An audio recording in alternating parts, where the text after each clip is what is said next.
Buon pomeriggio, signore e signori, benvenuti gentili ospiti.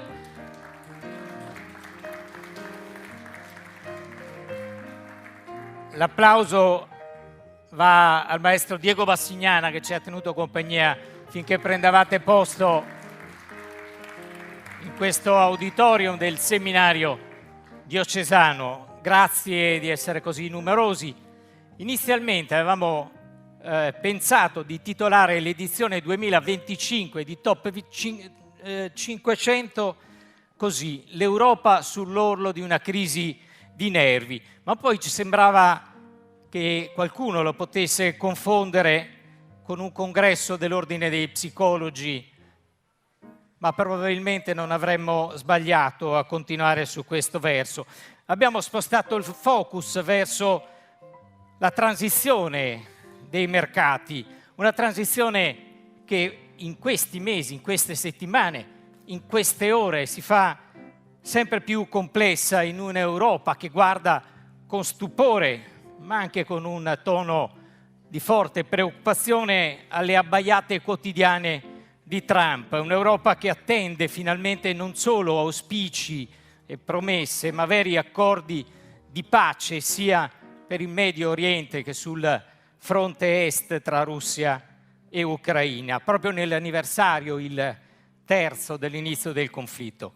È un'Europa che fa i conti con la debolezza del suo paese trainante, paese leader, la Germania, con il caro energia, con un'unione frenata dalla regola dell'unanimità e che troppi leader considerano non come una istituzione comunitaria, ma come il luogo in cui si va a difendere gli interessi nazionali. Di questo e di altro si parlerà a Top 500. Ci fa particolarmente piacere vedere una platea così qualificata e numerosa.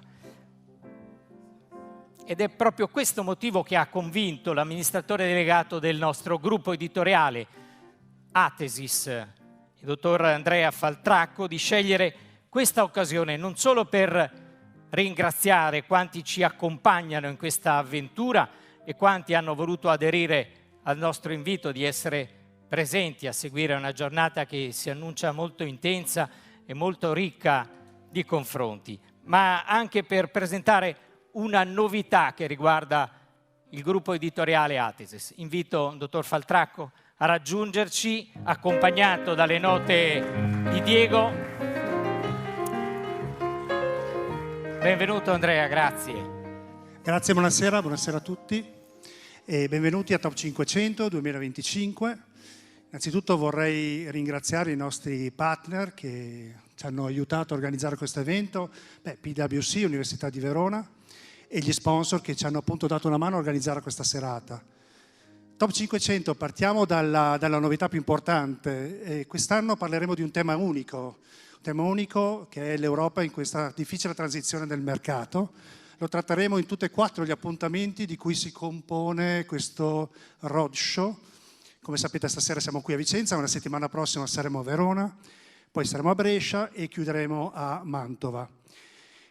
Ma il format di Top 500 rimane sempre lo stesso, nel senso partiremo con un'analisi del presente, della situazione geopolitica, macroeconomica della situazione attuale, volgeremo lo sguardo nel recente passato analizzando i bilanci delle principali imprese vicentine, analisi realizzata grazie alla collaborazione con l'Università di Verona e presente nell'inserto di oggi in edicola col Giornale di Vicenza. Volgeremo poi lo sguardo verso il futuro per cercare di capire quali saranno le prospettive, i trend, pur in una situazione veramente di grande incertezza e conflittualità come quella attuale. Questa analisi la faremo grazie ai giornalisti del Giornale di Vicenza e ospiti illustri. Dario Fabbri, analista geopolitico, ormai amico del gruppo Athesis, Carlo Cottarelli, direttore dell'Osservatorio Conti Pubblici dell'Università Cattolica di Milano, Andy Spanhaus, noto giornalista e politologo americano. Oltre a esponenti dell'imprenditoria, delle associazioni, delle istituzioni vicentine che si alterneranno qui in questo palco stasera. Da ultimo anche il gruppo editoriale Athesis ha qualche novità. Come sapete noi siamo la media communication company di riferimento del Lombardo-Veneto. Abbiamo 4 testate quotidiane, 4 news brand digitali, 3 emittenti radio-televisive, una casa editrice conosciuta a livello nazionale e internazionale che è Neri Pozza, una media agency che è Publiadige e una digital agency che è Zip. Tutti questi sono media, strumenti con i quali noi veicoliamo il contenuto. Ecco, il contenuto è il nostro core business da più di 360 anni. E con questo io vi saluto, vi ringrazio e lancio un breve video con il quale vi presentiamo il nuovo logo del gruppo editoriale Athesis e la nostra mission. Video realizzato dalla nostra Zip. Prego. Il tempo cambia e cambiamo anche noi, ma la nostra essenza rimane la stessa.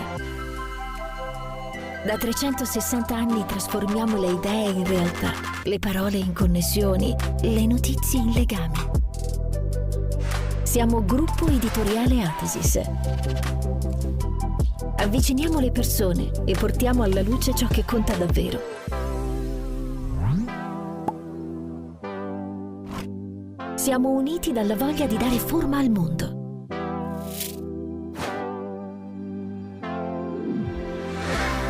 Informiamo, comunichiamo, raccontiamo. Catturiamo il presente per restituirlo in tempo reale. Perché ogni notizia arrivi a te, ovunque tu sia, nell'istante in cui accade. Creiamo esperienze che mettono in contatto progetti, persone, visioni. Trasformiamo i valori dei nostri partner in messaggi che lasciano il segno e li amplifichiamo in un ecosistema senza confini, dove ogni voce trova risonanza, online e offline. Raccontiamo storie di arte e di poesia, entrando nella tua vita con romanzi e saggi di ieri, di oggi, di domani, che arrivano dritto al cuore. L'energia delle idee, la forza della condivisione. Siamo Gruppo Editoriale Athesis. Content Creators dal 1664.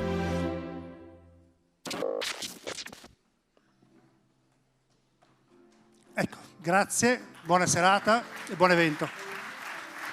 Grazie ad Andrea Faltraco. Del resto soltanto chi ha lunga storia può permettersi di aggredire e di accompagnare il futuro. Si rinnova, anzi si amplia la collaborazione con PwC Italia, co-organizzatore di Top 500 Vicenza e le altre tappe che si susseguiranno nelle prossime settimane. Con noi hanno scelto di scommettere e investire in questo momento di riflessione per l'intera economia, e qui in particolare per l'economia vicentina. Invito a raggiungermi Cristian Pasquetti, che è partner di PwC. Benvenuto a Cristian.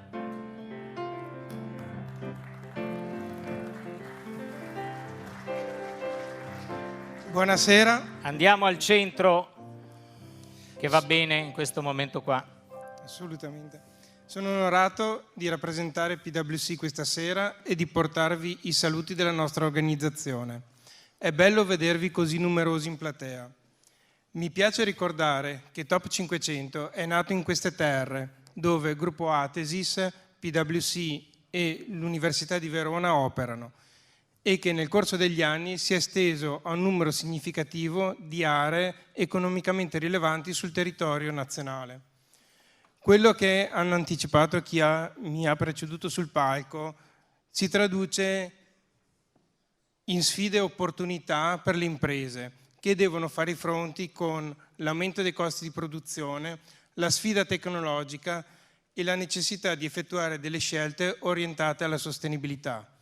Sono tutti temi cari agli imprenditori e presenti nelle agende di molti manager, come avrete l'opportunità di ascoltare negli interventi che seguiranno. Prima di salutarvi, permettetemi di ringraziare il Dipartimento di Economia dell'Università di Verona, nelle persone della professoressa Campedelli e della professoressa Cantele, per la raccolta e l'analisi dei dati, e il gruppo di lavoro di Athesis e i suoi collaboratori che hanno reso possibile questo evento e il seminario vescovile che ci sta ospitando. Grazie e buona serata. Grazie Christian, grazie. Diego, riesci a farmi un intervento, un accompagnamento da banca? Da banca, sì, da banca, mi serve da banca, perché mai come in questo momento chi crea valore e valori, chi dà prodotti, servizi e soprattutto occupazione, e quindi parliamo degli imprenditori, sanno bene quanto sia importante il ruolo delle banche, degli istituti di credito. Perciò in questo viaggio verso e dentro l'economia, all'economia che verrà, al nostro fianco c'è un partner importante come BVR Banca Veneto Centrale, e invito quindi sulle note da banca a raggiungermi il presidente Maurizio Salomoni, che era ingabbiato e quindi adesso liberato lo facciamo arrivare.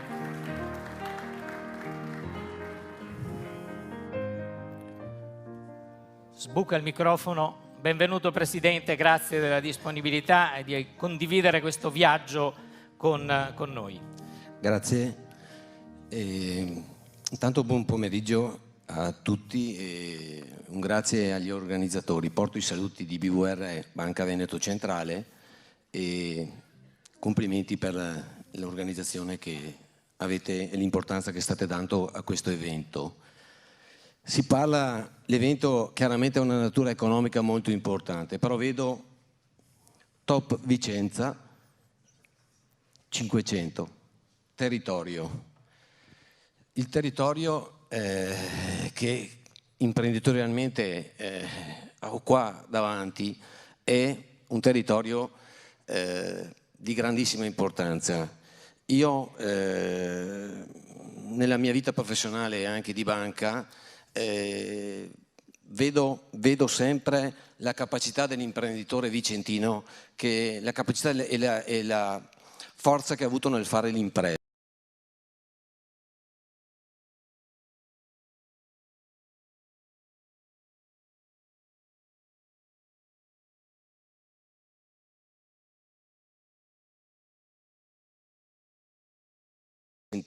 Forse uno dei più forti che c'è in Italia.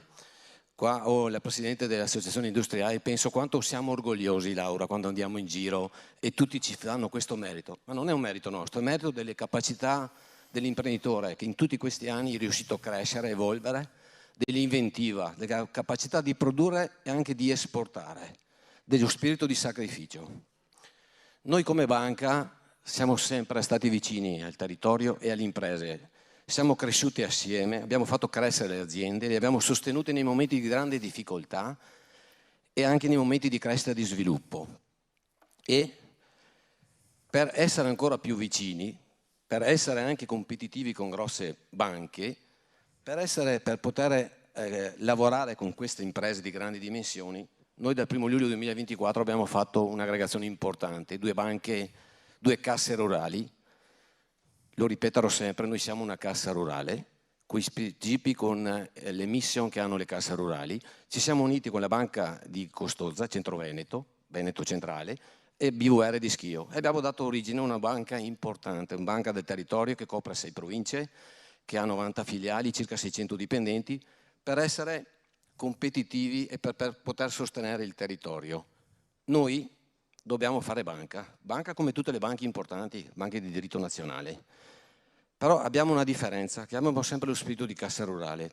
Dobbiamo fare banca, avere marginalità, dobbiamo creare utili, però a differenza delle grosse banche noi siamo una cooperativa. Cosa vuol dire? Che noi non andiamo a distribuire quei maxi dividendi che si vedono in giro, quelle cifre astronomiche. Andiamo a capitalizzarli e metterli a garanzia dei risparmiatori, dei clienti. E una grossa parte di quel margine va ridistribuito al territorio sotto forma di mutualità, di beneficenza, cooperazione. E questo mi dà la forza, proprio oggi, con voi, di chiedere come noi cerchiamo di sostenere il tessuto industriale. Mi dà la forza anche di chiedere a voi di collaborare, di lavorare con noi, perché se c'è questa sinergia, tutti assieme, possiamo veramente ridistribuire e dare quel benessere che serve al nostro territorio. Grazie. Grazie. Grazie al Presidente Maurizio Salomoni. Per chi ci è affezionato sa che normalmente l'analisi geopolitica a Top 500 chiudeva l'appuntamento. Quest'anno abbiamo voluto ribaltare, stante anche la situazione che ogni giorno ci accompagna e ci sorprende. Una situazione complessa, anche schizofrenica per certi versi. Ogni giorno può contraddire il giorno precedente in termini di annunci, di scelte, anche di uscite poco avvedute. Ed è per questo che abbiamo ritenuto di affidare ad un amico oramai adottato, che è Dario Fabbri, la copertina di Top 500. Per inquadrare il suo intervento utilizzerei, e quasi lo metto in foto anche perché mi ha pagato per questo, il numero di gennaio di Domino.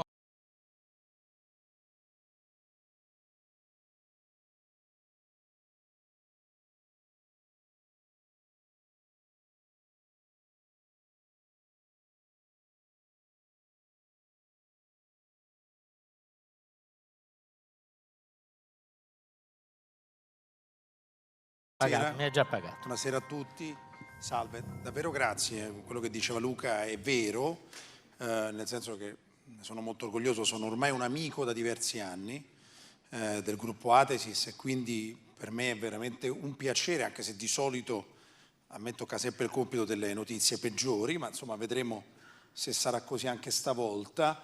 La copertina, sul serio Luca è stato così gentile da mostrarla, e non è automatico, quindi lo ringrazio per davvero, ringrazio il gruppo. La copertina si riferisce appunto al numero che è uscito esattamente nel giorno dell'inaugurazione di Trump, in cui ci si aspettava da un momento all'altro il colloquio, questa era la grande attesa, tra americani e russi, dunque tra Trump e Putin, in merito all'Ucraina, ma scrivevamo e non solo. Proveremo a capire, insomma ho 20 minuti, quindi mi scuso già come sempre per la riduzione inevitabile di complessità. Gli eventi sono più complicati di come proverò a raccontarli adesso, ma insomma bisogna essere veloci. Mi faccio accompagnare dalle carte della mia rivista, come sempre, provando a capire un qualcosa che sta succedendo e che ci sembra incredibile o comunque spiazzante, se non addirittura spaventoso, pauroso, cioè le esternazioni di Trump. Pensavamo di essere abituati 8 anni fa, cioè durante il suo primo mandato, alla sua incontinenza dialettica, forse no, forse sì, ma quello che conta di più, ma che cosa sta succedendo davvero? E che cosa dobbiamo aspettarci? Anzitutto un asterisco che può interessarci fino a un certo punto. Tra le varie cose che succedono, una centrale, sebbene noi vediamo un po' meno, è che negli Stati Uniti è in atto, e poi andiamo su quello che conta di più, cioè ciò che succede là fuori, come si riverbera questo là fuori, è in atto una guerra civile a bassa intensità, chiamiamola così, con una iperbole evidente, tra che cosa? Tra l'entourage presidenziale, i cosiddetti trampiani, che si sono allargati ad un sudafricano di discreto successo, che è Elon Musk, e quello che Trump amava chiamare lo Stato profondo, che sono gli apparati dello Stato federale. Gli Stati Uniti sono un paese assai peculiare, ne abbiamo parlato molte volte, sono certamente il paese della libera impresa, dell'individualismo, dell'iniziativa personale, ma sono anche il paese più socialista del mondo, ma proprio tecnicamente, cioè non è una mia definizione di merito, il più grande datore di lavoro del pianeta, non l'abbiamo già visto insieme, anche qui in questi nostri incontri, è lo Stato federale americano, di gran lunga il più grande datore di lavoro del mondo, ed è in atto, e non avremo il tempo di affrontarla, ma è importante per capire, lo vedremo declinato sui vari eventi, uno scontro evidentissimo, fortissimo, dichiarato, cioè non è strisciante, tra i trampiani e lo Stato profondo, perché l'obiettivo, e questo davvero può diventare interessante, è finalmente dare poteri veri al Presidente degli Stati Uniti. Qualcuno dice no, l'obiettivo di Trump è la deriva autocratica, intanto l'obiettivo è dare al Presidente poteri veri che non ha.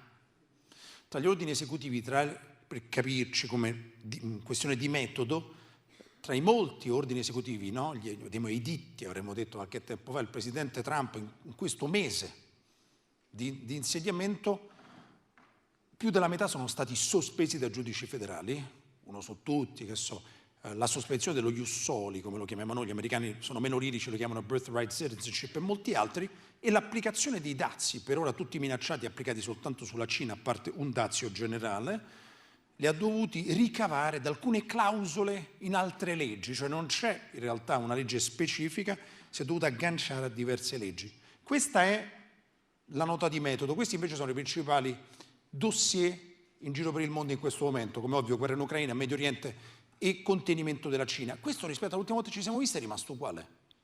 Che cosa sta cambiando?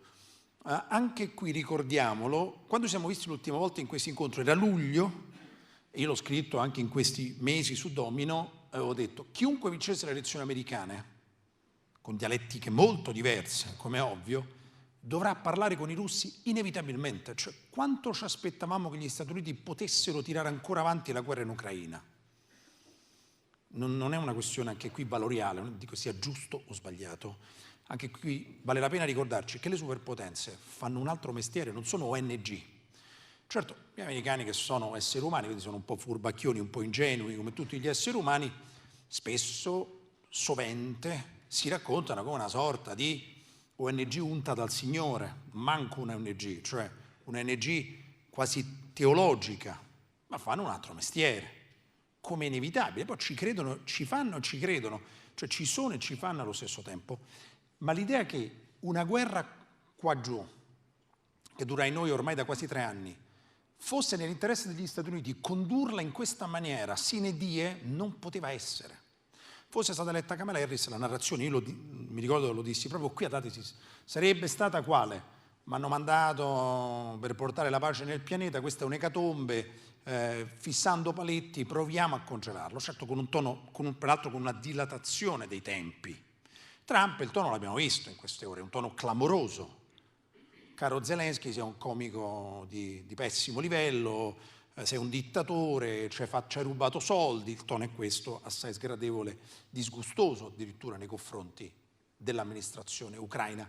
Ma qual è il punto della vicenda? Questo è lo scontro interno agli Stati Uniti, questa è l'agenda degli apparati americani contro Trump, lasciamola da parte, ci torneremo tra pochissimo.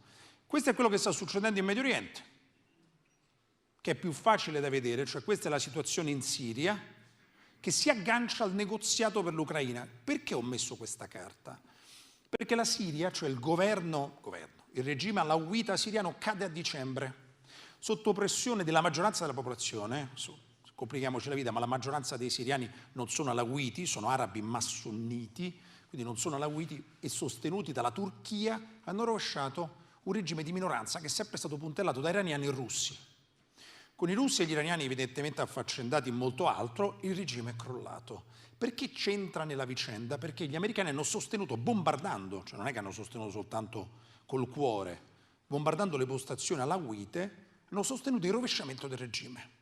Perché si stavano preparando già, c'era ancora l'amministrazione precedente, a un negoziato con la Russia e per aumentare il proprio margine di manovra e negoziale, cioè per mettere la pistola sul tavolo, segnalavano a Mosca che questo, che è un suo fianco debole, perché qui sopra c'è il Caucaso, che è un'area strategica, usiamo spesso strategico a casaccio, il Caucaso è davvero un'area strategica per la Russia, nulla poteva dare per certo e doveva sloggiare dalle basi, almeno 2, ma forse 3, che gestiva in Siria.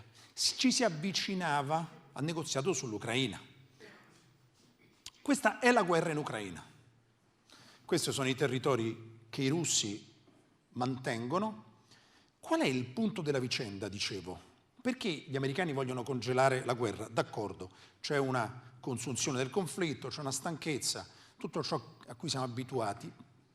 All'inizio ho detto è in atto una guerra a bassa intensità tra Trump e gli apparati. Chi cavolo sono? Pentagono, CIA, Dipartimento di Stato, NSA, chi più ne ha più ne metta, Consiglio per la sicurezza nazionale. C'è un punto in cui non sono molorite, quindi hanno opinioni divergenti anche al loro interno, ma c'è un punto su cui tutto sommato sono d'accordo con Trump, quasi tutti, cioè che questa guerra sia da congelare perché l'obiettivo è staccare la Russia dalla Cina, che l'obiettivo vero, la fine delle fini è staccare la Russia dalla Cina. 8 anni fa Trump aveva lo stesso obiettivo, cioè l'idea è la Russia non deve essere più il nostro nemico, non possiamo perdere tempo, se noi consideriamo la Russia il nostro nemico perdiamo tempo, perché il nostro nemico è la Cina, mentre noi perdiamo tempo con la Russia se ne avvantaggia la Cina.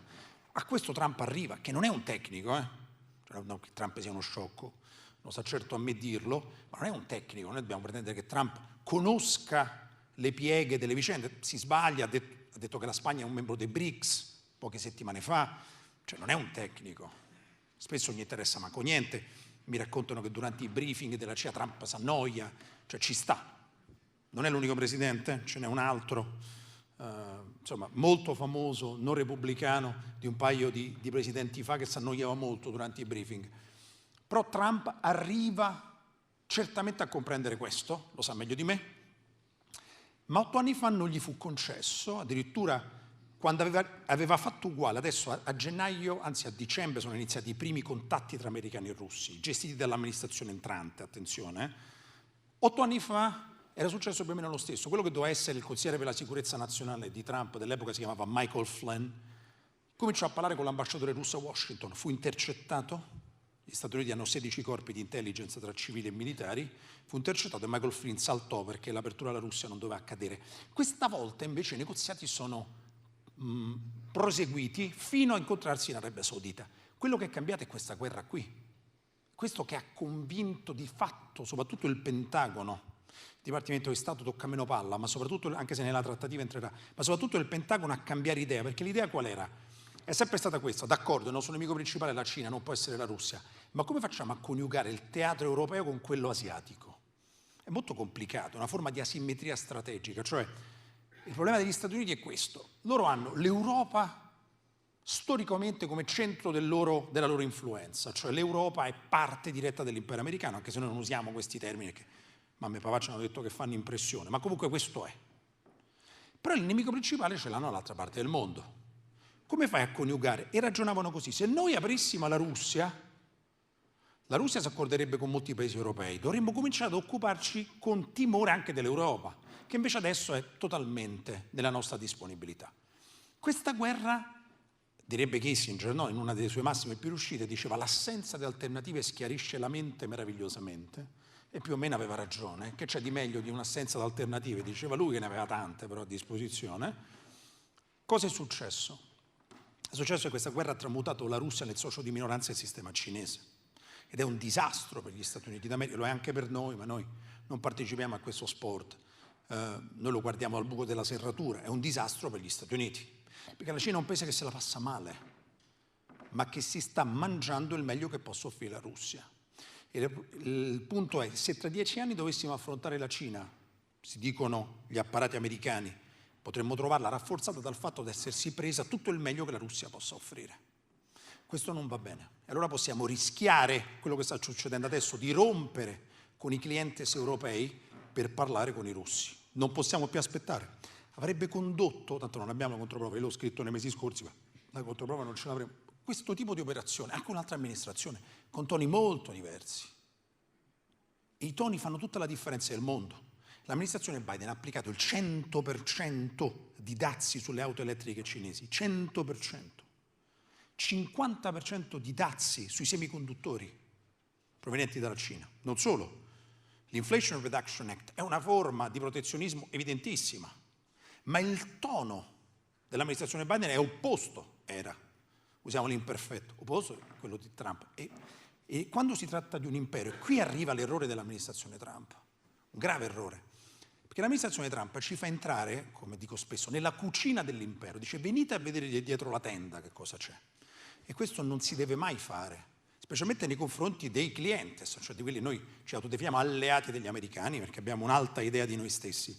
Gli alleati non devono vedere che cosa si cucina nella cucina dell'impero, devono credere che l'impero sia qui per redimerci, perché ci ama, ci ha liberato, ci vuole bene, vuole fare l'amore con noi e se non facesse l'amore con noi soffrirebbe. Cioè noi ci dobbiamo credere ed funziona così. Gli imperi campano soprattutto di missione e narrazione, oltre che di sudore, ingiustizie, eserciti, eccetera. Il diritto internazionale l'hanno creato le grandi potenze e normalmente le grandi potenze lo chiudono e lo cambiano, ma noi dobbiamo credere che sia scolpito nella pietra. Funziona così. Ed è il grande errore di Trump. Ma Trump dice non abbiamo più tempo. C'è proprio una questione di tempo. Non possiamo perdere tempo ancora con la Russia. Non dimentichiamoci che molte generazioni di russi sono cresciute con il mito dell'Unione Sovietica grande nemico, e lo era. Ma gli Stati Uniti hanno salvato la Russia almeno 3 volte nella storia.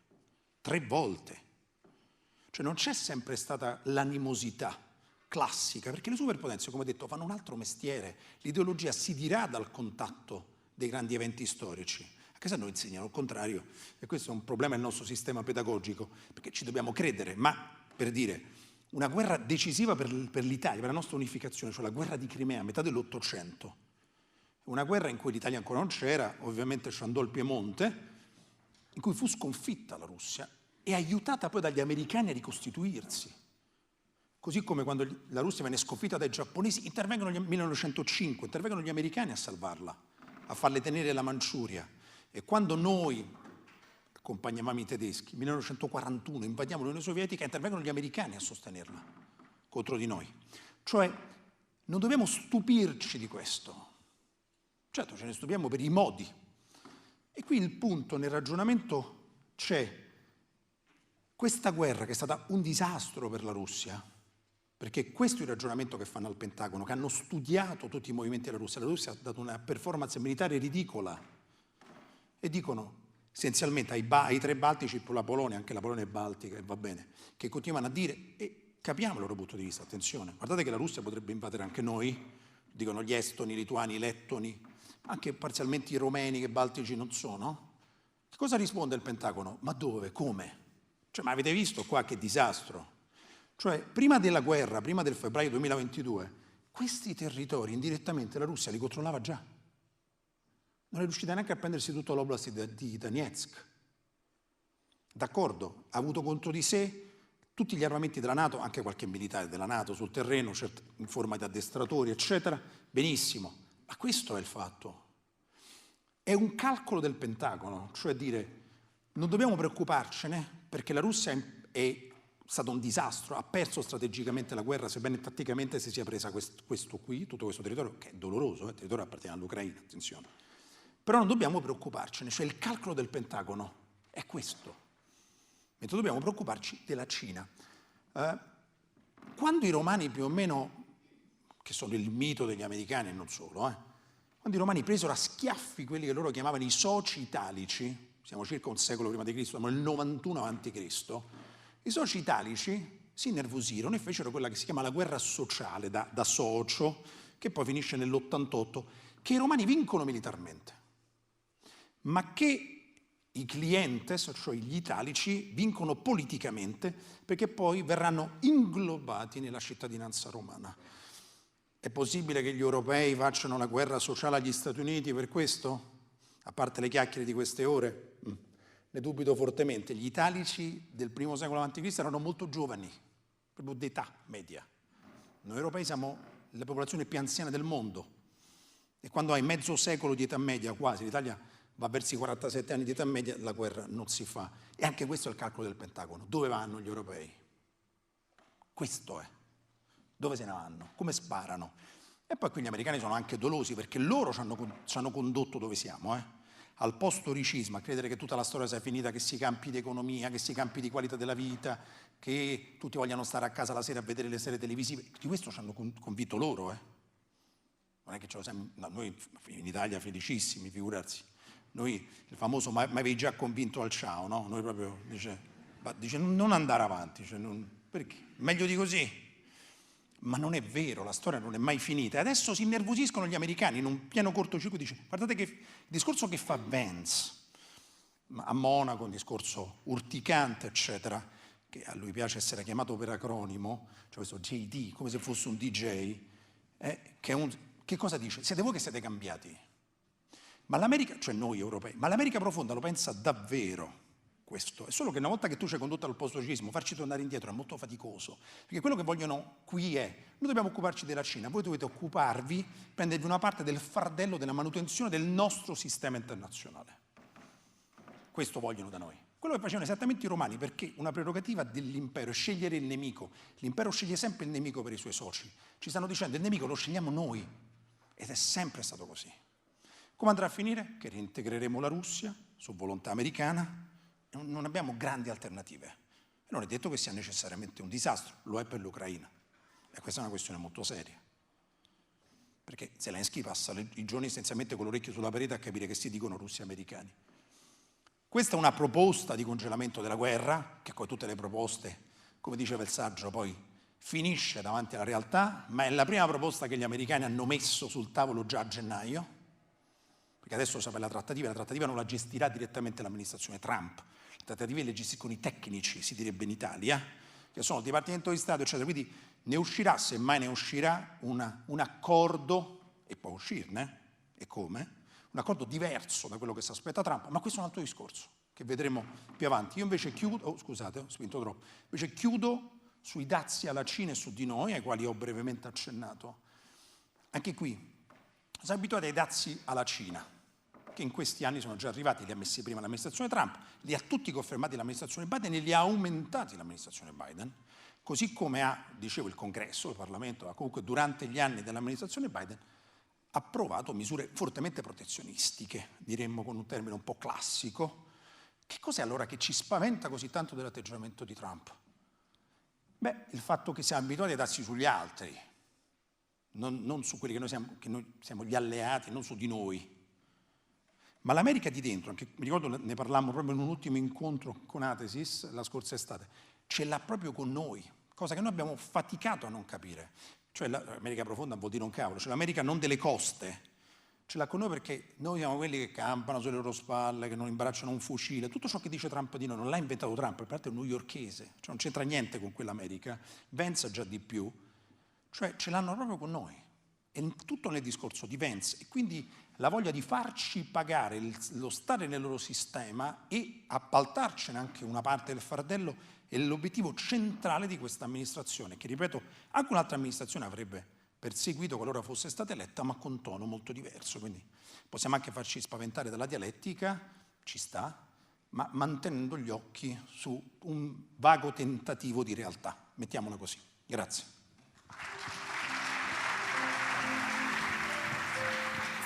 Grazie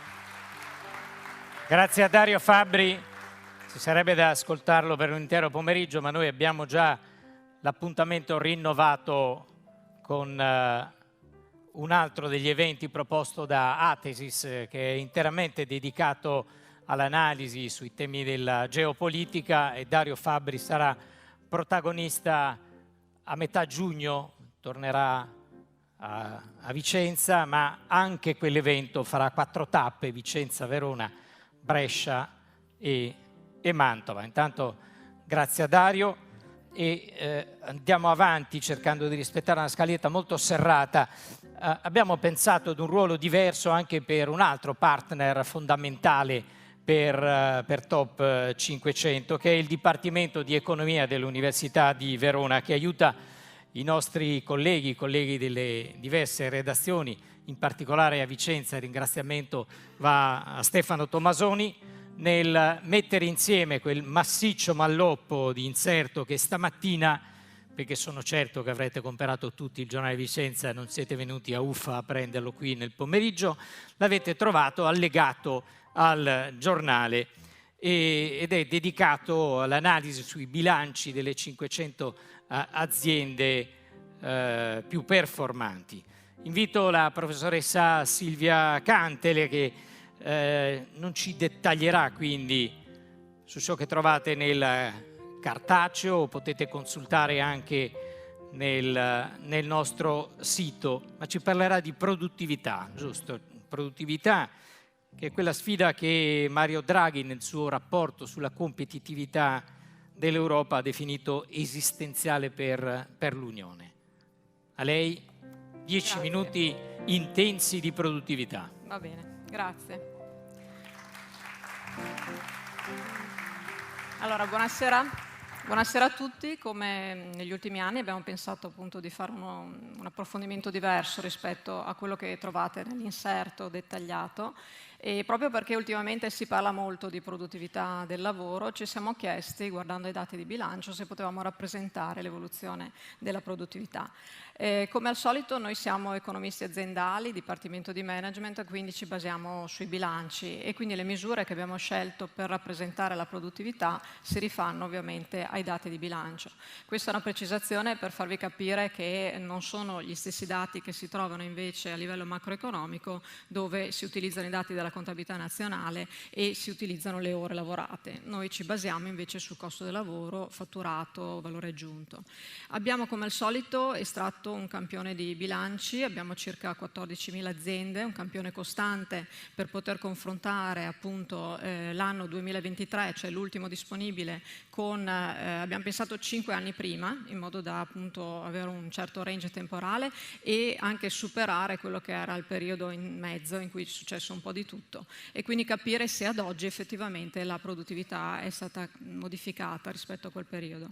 Il nostro campione è costituito come di consueto prevalentemente da piccole imprese, quindi abbiamo un 92% di aziende su queste circa 14.000 che abbiamo estratto, il 6% sono invece medie, e le grandi, che costituiscono solo il 2%, sono però il 54% del fatturato di questo complessivo campione di aziende. I profili di analisi che abbiamo utilizzato sono, come vi dicevo, dati di bilancio, quindi fatturato, valore aggiunto, costo del lavoro, e con essi abbiamo anche calcolato una serie di indicatori che abbiamo definito appunto rendimento e produttività del lavoro, e anche per avere un riferimento anche all'altra tipologia di produttività abbiamo anche alcuni dati sulla produttività del capitale. Poiché siamo in un periodo in cui l'inflazione è stata anche elevata in alcuni anni, abbiamo comunque rivalutato i dati 2018 sulla base dell'indice Istat. La prima cosa che ci siamo occupati di analizzare è quindi l'evoluzione del macro categorie di valori economici, quindi in questo caso l'evoluzione del fatturato.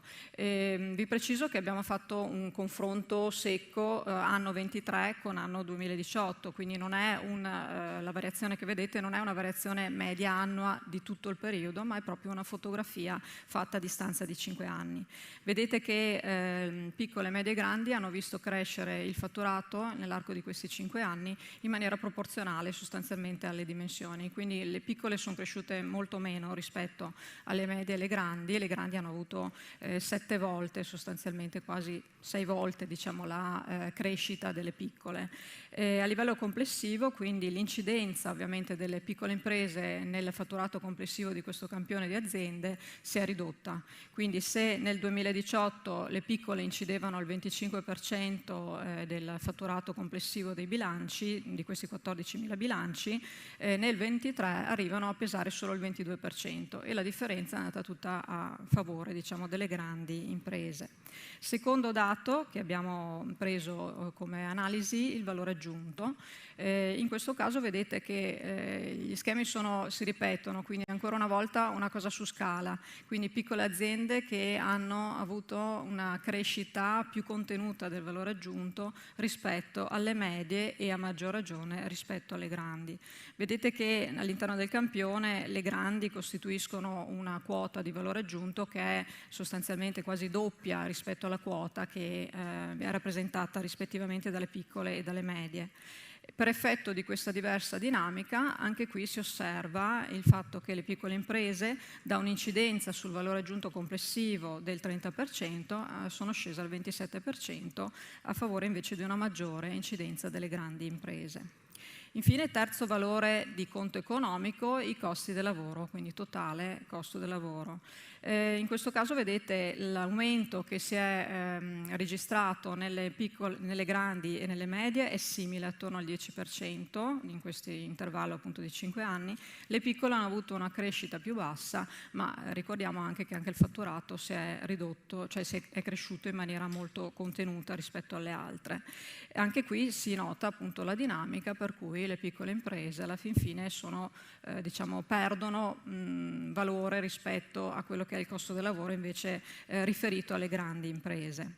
Mettendo in relazione, un po' in sintesi, queste cose che abbiamo visto finora, ho riportato in questa tabella innanzitutto il dato medio di tutto il campione di 14.000 aziende.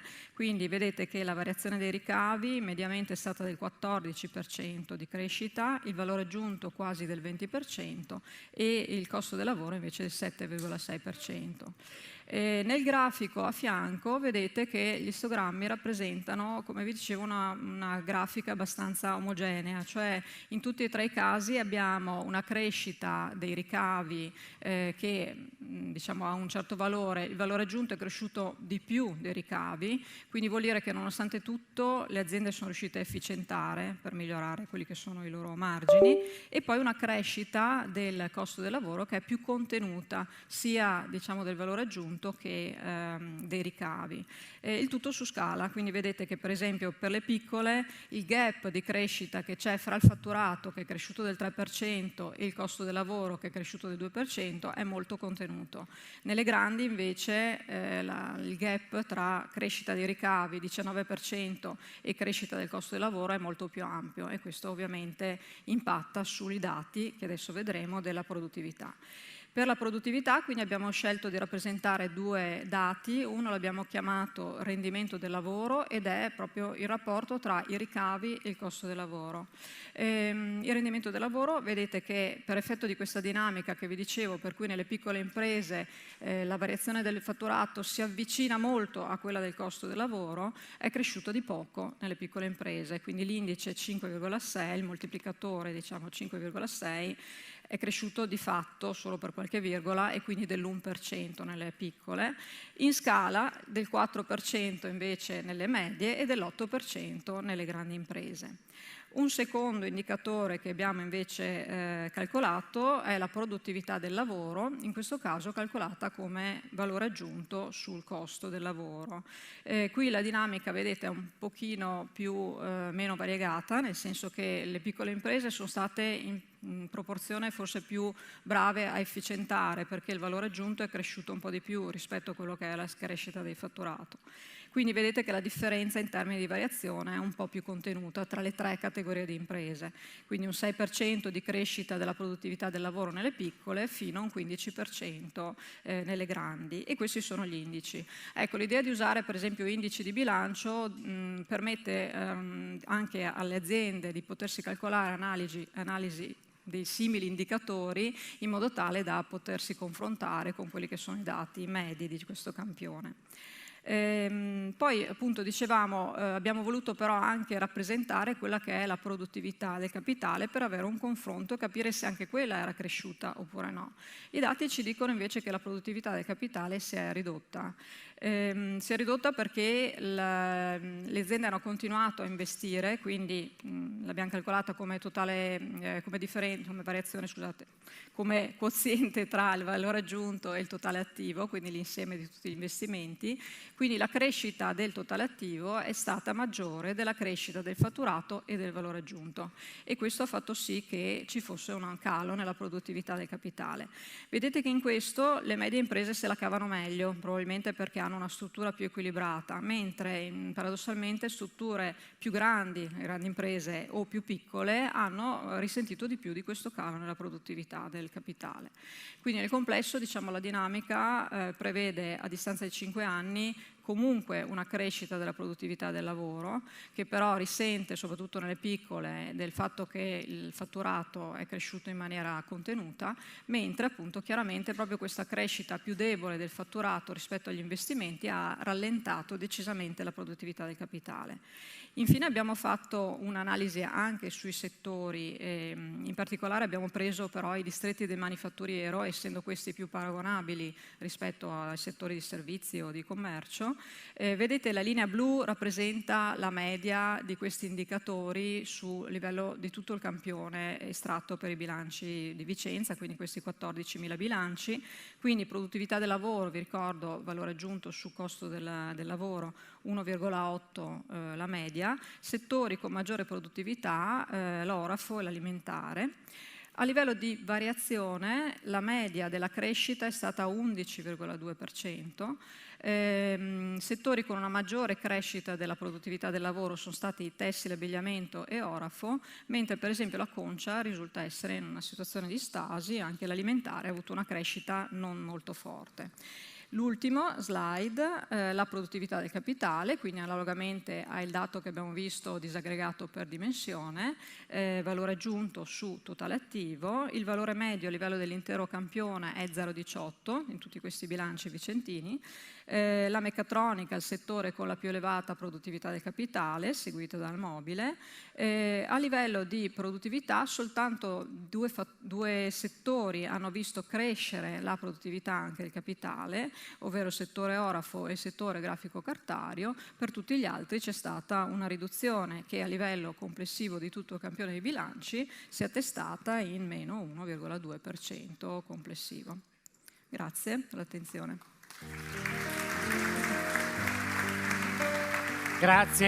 Grazie alla professoressa Silvia Cantele, che è rimasta anche nei tempi, veramente è stata bravissima. A proposito di settori, vi anticipo uno degli eventi nuovi che proporrà il Giornale di Vicenza il 4 di aprile con un convegno interamente dedicato all'analisi su quello che abbiamo definito il distretto dell'aerospazio che interessa diverse aziende del Vicentino.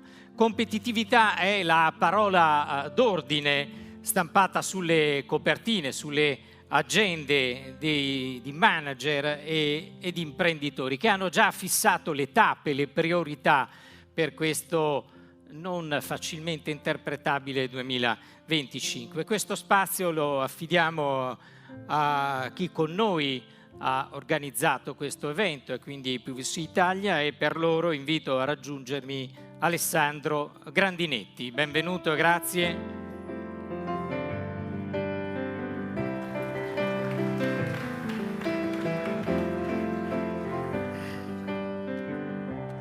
Lei non pensava di essere accompagnato come a Sanremo, è che qui la scala è in su e non è così difficoltosa. Le lascio il palco, ne faccia buon uso, fra 10 minuti ci rivediamo. Benissimo. Grazie a tutti, buonasera, grazie per l'invito. Un po' la voce delle aziende, porta un po' la voce di 4.700 CEO intervistati a livello globale in 109 paesi, però parleremo qui più di quello che dicono i 122 di questi 4.700 che sono quelli che abbiamo intervistato in Italia. Cosa viene fuori? Prima specifica, queste interviste sono state fatte tra il 1° ottobre e la fine di novembre. Questa è una cosa importante da dire perché è prima del ciclone trampiano. Normale processo che viene fatto, è un processo quindi di analisi sui risultati, definizione dei trend, identificazione diciamo, delle principali leve di crescita e delle principali preoccupazioni. Qui abbiamo pensato di fare una zoomata sulla vista italiana e quindi abbiamo messo a confronto quello che è le principali minacce che percepiscono i CEO in Italia rispetto a quello che avviene nel resto del mondo. Non vorrei iniziare subito con un tono pessimistico. Il generale trend è un trend di fiducia nella crescita dell'economia, sia a livello globale che a livello italiano. Ripeto, l'arco di tempo era ottobre-novembre. Generale, primi riscontri positivi sull'utilizzo dell'intelligenza artificiale generativa in alcuni processi interni. Vedremo quali sono i risultati di questi primi riscontri positivi. Generale aumento dell'occupazione, quindi lo spauracchio che l'intelligenza artificiale e l'innovazione possa comportare degli impatti sul mondo del lavoro non è quello che è stato riscontrato. Diversi punti di vista che vediamo anche qui. Vedete che rispetto a quello che viene visto a livello mondiale, con il primario aspetto di minaccia essere l'incertezza geopolitica e macroeconomica, l'Italia ha una minore percezione di questo impatto, ma è molto più alto sul secondo elemento che vi prego di tenere in considerazione, che è il tema delle competenze. Quindi c'è una differente view tra quello che è la disponibilità di competenze a livello global rispetto alla percezione che i CEO italiani hanno sulla disponibilità di competenze che supportano la trasformazione. Ultimo aspetto globale che riguarda anche la parte italiana, più del 60% degli intervistati ha dichiarato che la propria azienda, con l'attuale operatività e con l'attuale modello di business, potrebbe non essere più in vita nei prossimi 10 anni, se non cambia qualcosa. Quindi c'è la necessità di attivare la fruizione delle potenzialità offerte. Quindi qui riteniamo 2 concetti: incertezza politica e le competenze chiave. Per noi questo, ma l'abbiamo già sentito anche prima, quindi vado molto veloce. Come diceva Pascal, ti scrivo una lettera lunga perché non ho il tempo di scrivertene una corta, quindi cerco di concentrare. Noi stiamo pagando un prezzo elevato, da un punto di vista energetico, e questo ha un impatto sulla competitività, e questo lo sapete molto meglio di me. Quindi questo è un tema che riguarda questa parte del mondo. In questa parte del mondo vedete com'è combinata l'Italia, e questo ovviamente pesa sui costi, e questo ovviamente impatta anche sulle potenzialità anche strategiche, perché se non cambia qualcosa sul mix, ovviamente questo è un costo che noi ci teniamo. Ragioniamo sui fattori, quindi quali sono i fattori che sono importanti? Sono alcuni fattori esterni, quindi che riguardano l'ecosistema nel quale le aziende operano, e sono alcuni fattori interni che riguardano la capacità manageriale. Ovviamente noi possiamo lavorare su quello che possiamo controllare, su quello che non possiamo controllare osserviamo, ma purtroppo non abbiamo capacità di agire. Ma su quel che riguarda la parte esterna è molto importante quello che viene fuori dalla parte italiana, e cioè il fatto che c'è difficoltà di reperire competenze specialistiche o di riconvertire, migliorare, upgradare, si parla di upskilling, le competenze attualmente esistenti in ambito di intelligenza artificiale. Che cosa vuol dire questo? Questo vuol dire che c'è la visione di dover agire, c'è difficoltà sia per un tema di parziale non conoscenza delle potenzialità, sia anche perché c'è proprio una scarsa disponibilità. Quindi questo è uno dei temi frenanti. Tant'è vero che coloro che sono riusciti a implementare anche piccole modifiche sui sistemi o sui processi ne hanno visto il ritorno in termini di efficienza, sia da un punto di vista di processi sia da un punto di vista di redditività. C'è maggiore consapevolezza sul fatto che questo non è un animale strano da guardare da lontano. Io vi ricordo che l'Italia, attraverso un consorzio che è guidato dal Cineca, darà luogo all'AI Factory, che di fatto dovrà avvicinare tutto il tessuto italiano, tutto il tessuto delle piccole e medie imprese. Quindi l'intelligenza artificiale non è una cosa solo per le grandi imprese, ma dovrà essere a disposizione di tutti. L'Italia è guida nella definizione dell'AI Factory, siamo il paese con la terza capacità di calcolo di supercomputing a livello mondiale.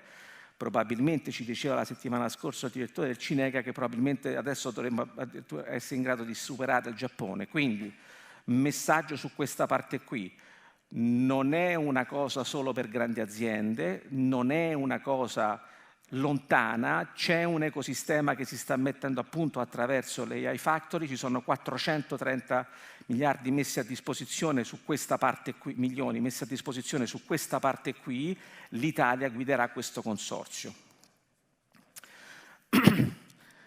Cosa possiamo fare noi, cioè noi gestori di aziende? Dove dobbiamo concentrarci, quali sono le cose che non stiamo adottando sistematicamente nell'affrontare il cambiamento. Che cosa vuol dire il cambiamento? Sempre la stessa cosa, la transizione digitale, la transizione ecologica.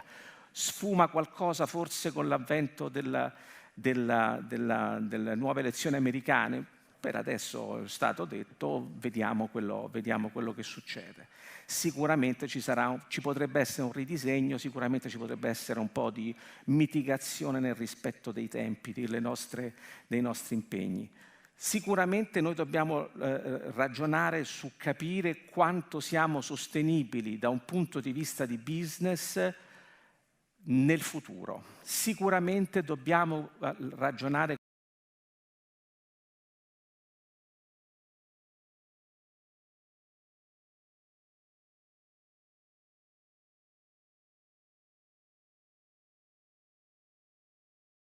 Uber Eats, il trasporto che entra nel food, i payment dentro retail, cioè i confini tra i settori stanno diminuendo, le opportunità avanzano, la migliore connessione e connettività e la maggiore disponibilità di informazione apre capacità di innovazione. Quello che cercano i CEO è proprio questo, è cercare nuove informazioni che abilitano l'innovazione. Questo è il senso con cui interpretiamo i cambiamenti.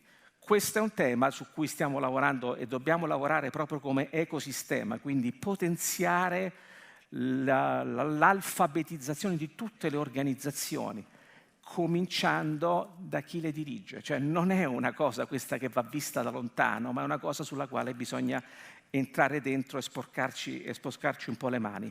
Questo, secondo la fonte Unioncamere, è già il valore aggiunto che è stato perso a causa della difficoltà di reperimento del personale in Italia. Sapete che l'Italia poi ha un tema demografico che ormai è scritto nella pietra e che non può cambiare, quindi noi avremo difficoltà di reperimento di risorse e quindi noi dobbiamo ragionare e lavorare in maniera molto forte su questa parte qui. Questo ci dice che chi ha intrapreso un'azione significativa di cambiamento, sia a livello globale che a livello italiano, ha trovato della profittabilità, sia che si parli di transizione digitale, sia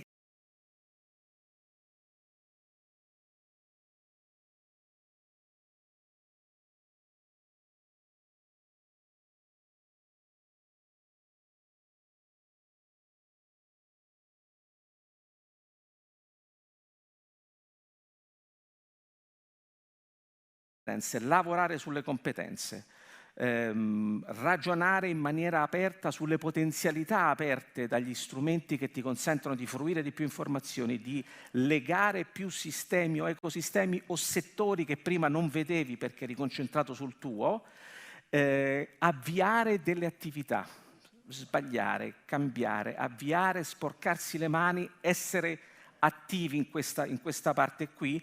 Non pensare che questa cosa non ci appartenga, perché se non la facciamo noi, la farà qualcun altro. Grazie.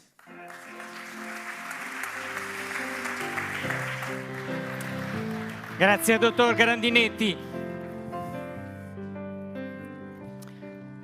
Grazie, maestro Diego Bassignana, che ci accompagna. Dobbiamo preparare il palco. Ma intanto, per introdurre la prossima sessione di Top 500 particolarmente attesa, siamo nella seconda parte del nostro evento. Penso che faccia un po' caldino qui. Vediamo se riusciamo ad aprire qualche finestra. Bene, ho adottato questa pagina di Repubblica uscita domenica. Da una parte c'è la dichiarazione di Draghi che lancia un monito pesante e dice è l'Europa a imporre barriere a se stessa. Subito sotto c'è il governatore della Banca d'Italia Panetta che dice i dazi USA avranno un forte impatto su Italia e Germania. Non ho dubbi che sull'onda di queste due dichiarazioni preoccupate si snoderà anche il talk che è condotto dalla collega del settore economia del giornale di Vicenza Roberta Bassan, che invito a raggiungermi e che presenterà i diversi ospiti.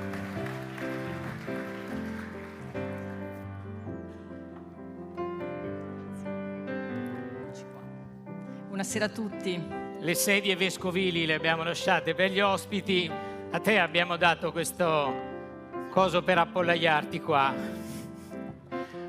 Per vedere meglio il countdown. Per vedere bene il countdown, perché hai una mezz'ora, 35 minuti, poi quello che succede, succede. A te gli ospiti, buon lavoro. Grazie mille, insomma una bella responsabilità che condividiamo con i nostri ospiti. Benvenuta a Laura Dalla Vecchia, Presidente di Confindustria Vicenza.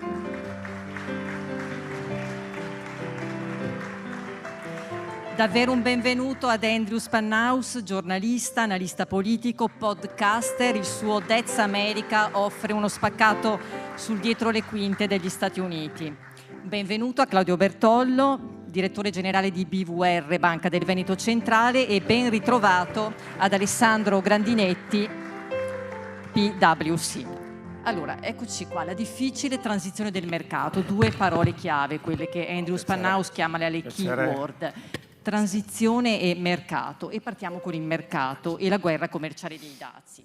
Ecco, gli effetti più alti li ha ricordati Luca Ancetti, li ha detti il governatore della Banca d'Italia, Panetta, si avrebbero in Italia e in Germania. Ecco, noi nel nostro giornale, nei giorni scorsi, abbiamo fatto un esercizio per capire nello scenario peggiore dei dazi annunciati da Trump quali potevano essere le ripercussioni per la nostra provincia.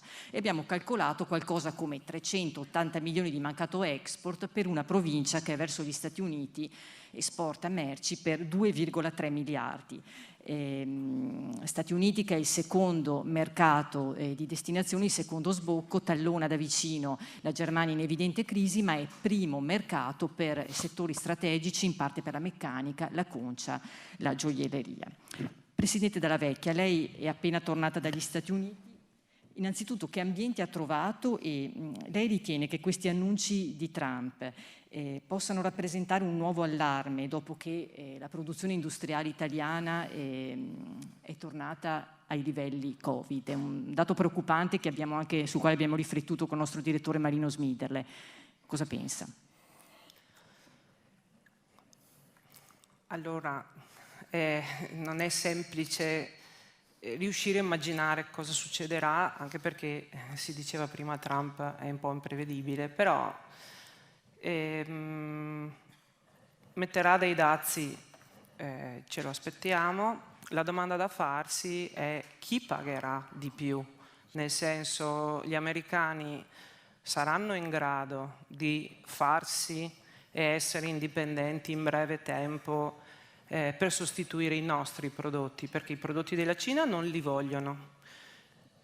I prodotti nostri vogliono mettere i dazi, ma io quello che mi chiedo è se la manifattura americana sarà veramente in grado in breve tempo di convertirsi.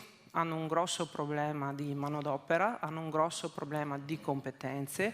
Gli americani sono fantastici se parliamo di big tech, di difesa. Non sono bravi neanche nello spazio, perché se non ci fosse un privato che è Elon Musk che ha investito in SpaceX sarebbero dietro la Cina. Quindi io penso che se metterà i dazi, come probabilmente farà, gli americani li pagheranno, quindi avranno un effetto di inflazione sul breve termine, i commerci sicuramente ne risentono.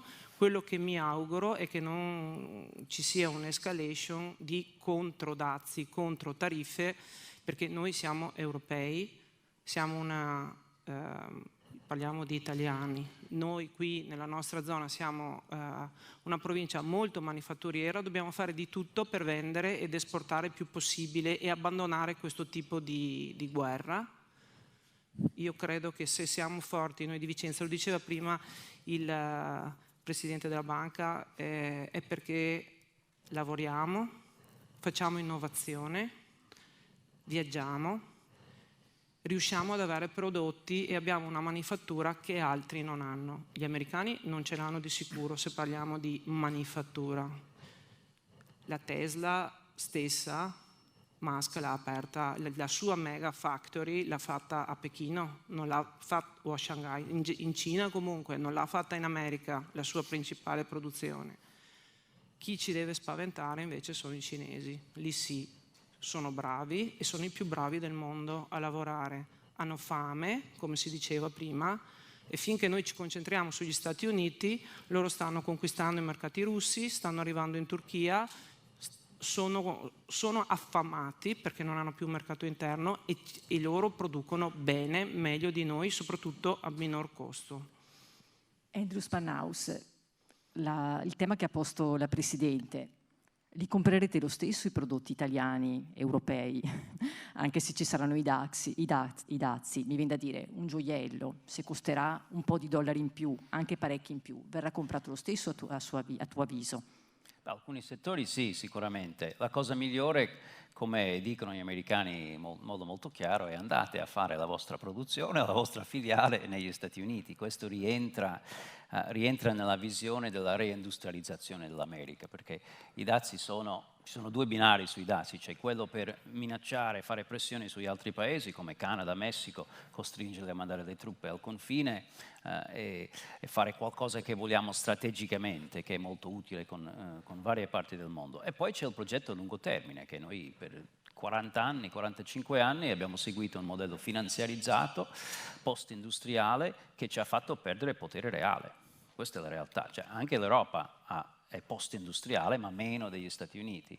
Quindi questo per gli americani e per sia i democratici che i repubblicani, questo è un obiettivo e quindi bisogna lavorare entro questo contesto. Tu te la saresti aspettata la vittoria di Trump? Tu che nel 2016 avevi scritto un libro Perché vince Trump e ne hai appena scritto un altro, Rivincita. Te la saresti aspettata? Io la vedevo in forse questa volta perché per la questione del 6 gennaio, ma anche per un percorso che ha intrapreso l'amministrazione Biden. Però sono due aspetti, quello dei sondaggi e quello del sentimento del paese. I sondaggi hanno sbagliato di meno questa volta rispetto al passato, però hanno sbagliato comunque di 2 punti circa, sottostimando Trump. Questo ci ha portato a una situazione dove sembrava una vittoria schiacciante, in realtà ha vinto per 1,5 punti. Trump non è arrivato al 50%, però lui chiaramente la vende come la vittoria migliore del mondo.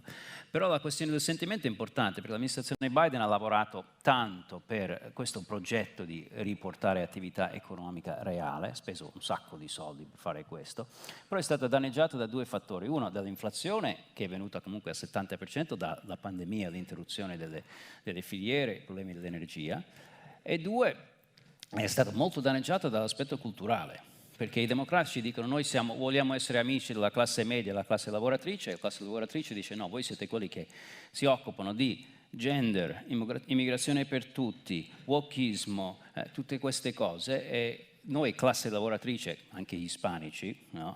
Questo hanno detto non vi occupate dei nostri problemi immediati, quindi questo ha colpito, ha fatto molto male, per questo Kamala Harris ha preso 6.800.000 voti in meno di Biden. Trump ha annunciato una valanga di azioni, tra cui appunto i dazi, poi però abbia fatto mezza retromarcia con il Messico, con il Canada, insomma, abbaia o morderà anche? E ci sono questi 2 binari. Da una parte abbaia, abbiamo visto che è tornato indietro subito con Messico e Canada, gli ha dato tempo e loro hanno detto vabbè, il Messico tra l'altro ha detto mandiamo le truppe che in realtà avevano già fatto, quindi poco importa. Effettivamente però meno persone passano il confine, era già diminuito molto il numero, però questo è un obiettivo, possono raggiungerlo con le truppe da una parte e dall'altra.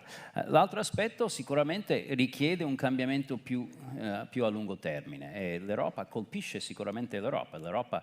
L'America ce l'ha, come diceva Dario, con l'Europa perché l'Europa ha un avanzo commerciale, c'è un grande avanzo commerciale perché avete mantenuto la manifattura più di noi. Dobbiamo lavorare in un nuovo mondo, in un mondo post-globale in cui importa dove si produce, importa cosa si produce e gli Stati Uniti si concentreranno soprattutto su alcuni settori, quindi ci sarà spazio per trattare su questo. La prima cosa che dovete fare è imparare che il migliore formaggio al mondo è il cheddar e il parmesan del Wisconsin e mangiatelo tutti perché così potete riequilibrare un po' la bilancia commerciale. Però con qualche dollaro in più, meglio che vi prendiate l'Asiago. Anche l'Asiago, visto che va di moda. Direttore generale Claudio Bertolo, ecco, banca di credito cooperativo cresciuta mattone dopo mattone, arriva oggi a 8 miliardi di masse amministrate, ha la filiale più a sud sotto Ferrara, la filiale più a nord a Foggia, e però copre con la sua presenza un territorio che ha i suoi avamposti tra Vicenza Longare, Bassano, Schio, il Veronese con tutta la Lessinia e non solo, Padova. Allora la domanda è, come stanno le imprese? Cioè voi ne vedete tanto, che momento stanno vedendo? Annunci come questi, il rallentamento che abbiamo anche raccontato, influisce sulle tensioni finanziarie o no? Allora, il nostro osservatorio, come ben detto, è un osservatorio regionale oggi perché operiamo veramente su Vicenza, dove siamo oggi, ma abbiamo filiali 90 anche su Padova, su Rovigo e, come detto prima, su Verona. E per rispondere alla domanda, oggi se guardo il portafoglio crediti della banca è un portafoglio che non dà tensione, non ci sono anomalie né nel mondo aziendale neppure nel mondo retail e privato. La qualità del credito che eroghiamo è ancora buona e non ci sono ingressi a deteriorato. Allora, per dare due numeri, detto giustamente masse amministrate 8 miliardi, noi abbiamo un credito deteriorato completamente coperto. E quindi una grande solidità e anche un CET1 importantissimo. Questo ci fa essere una banca solida, vicino al 30%, con una media nazionale che gira attorno al 16%.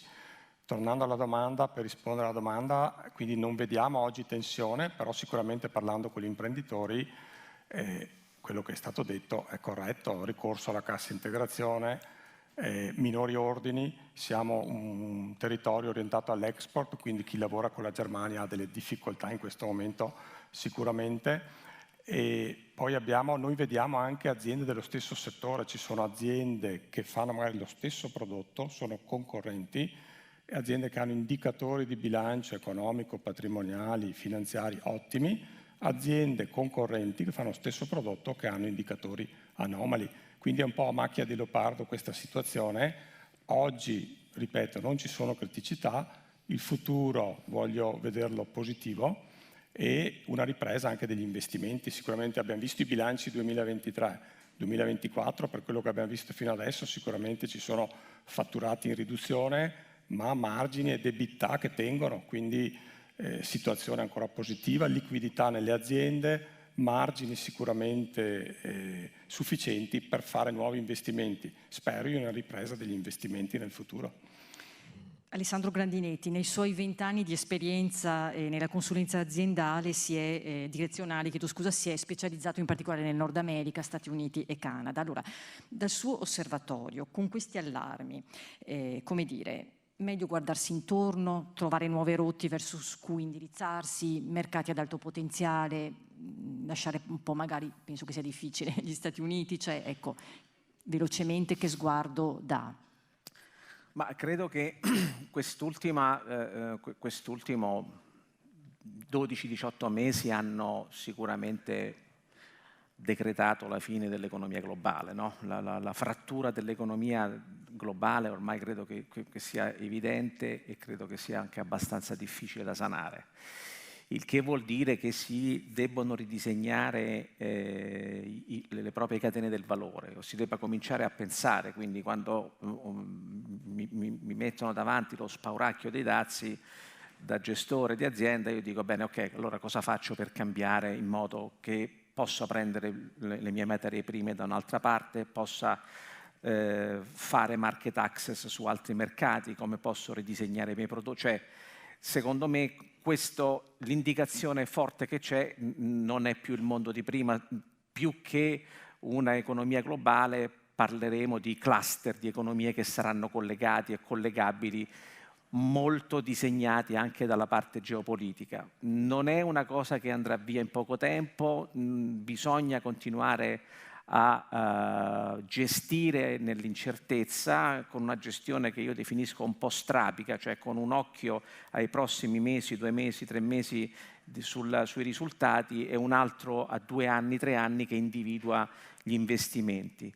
Sicuramente anche dall'altra parte dell'oceano non è una situazione, è una situazione molto a macchia di leopardo, anche questo è stato detto e lo ritrovo anche un po' in quello che sta succedendo, perché gli Stati Uniti sono il paese in cui si parla adesso solamente di dazi e che cosa fanno? Hanno già definito un bel sistema con un bel tool di simulazione che vendono a tutti i paesi, nei quali calcolare l'impatto sui propri dazi. Quindi insomma, voglio dire, gli Stati Uniti sono un paese che fa la guerra da una parte e ricostruisce poi subito dopo. Quindi è un'economia un po' da ridisegnare, è sicuramente da guardare sotto il profilo della catena del valore, quindi dalla parte dell'approvvigionamento fino alla produzione, fino alla vendita, e da guardare con particolare attenzione anche sulle opportunità che questo però offre, non solo sulla parte, diciamo, dell'impatto che c'è, ma anche come puoi ridisegnare. Ripeto, faccio l'esempio e guardiamole queste cose che succedono, di settori in cui società che fanno manufacturing entrano nella parte insurance, società che fanno storicamente sono nella parte retail, che entrano nella parte dei financial services, cioè la ridefinizione delle opportunità è figlia della frattura dell'economia globale. Seconda keyword, transizione.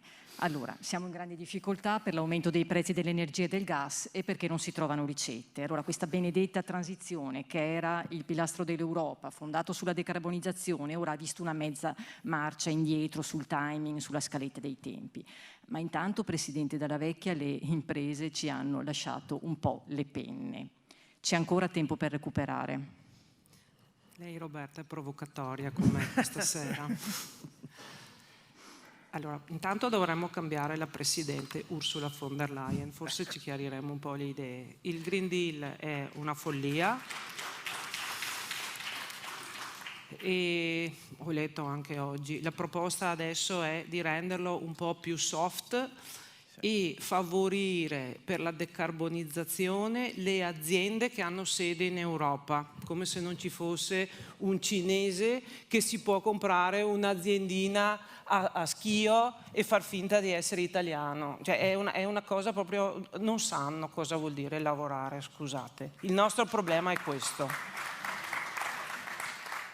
E per come la vedo io, l'Europa ha creato veramente una confusione pazzesca. Prima sono stati interessanti anche i dati della dottoressa Cantele. Parlava di produttività. Io la vedo da imprenditore, ditemi se mi sbaglio. Parlava del 2018 e del 2023. Nel 2018 produttività nelle aziende grandi aumentata. Nel 2018 vi ricordo che c'è stata il decreto 4.0, le aziende, soprattutto quelle grandi, hanno investito, hanno usato i soldi delle banche e hanno investito perché incentivati. Ma abbiamo investito perché avevamo una visione, sapevamo cosa volevamo fare, avevamo i clienti dell'automotive che ci dicevano mi fai 100.000 pezzi in più, quelli di altri settori e abbiamo investito, quelli delle pelli hanno investito, quelli dell'automotive hanno investito, eccetera, eccetera. Abbiamo usato i soldi. Adesso i soldi sono in banca, fermi, loro provano a dirci di investire, ma noi non investiamo perché l'Europa non ci dice su cosa investire. Prima la dottoressa Cantele ha anche detto, però negli ultimi anni qua il rendimento degli investimenti delle aziende grandi non ha mica reso, sono gli investimenti fatti male, perché indirizzati male dall'Europa, di quelli noi bravi che abbiamo investito per la decarbonizzazione, abbiamo fatto le plastiche riciclabili, abbiamo fatto l'idrogeno, non va avanti niente, abbiamo investito sulla macchina elettrica, una 500 elettrica in aeroporto l'altro giorno costava 30.000 euro, ma i vostri figli si comprano una 500 che fa schifo a 30.000 euro, ma dove vogliamo andare? Presidente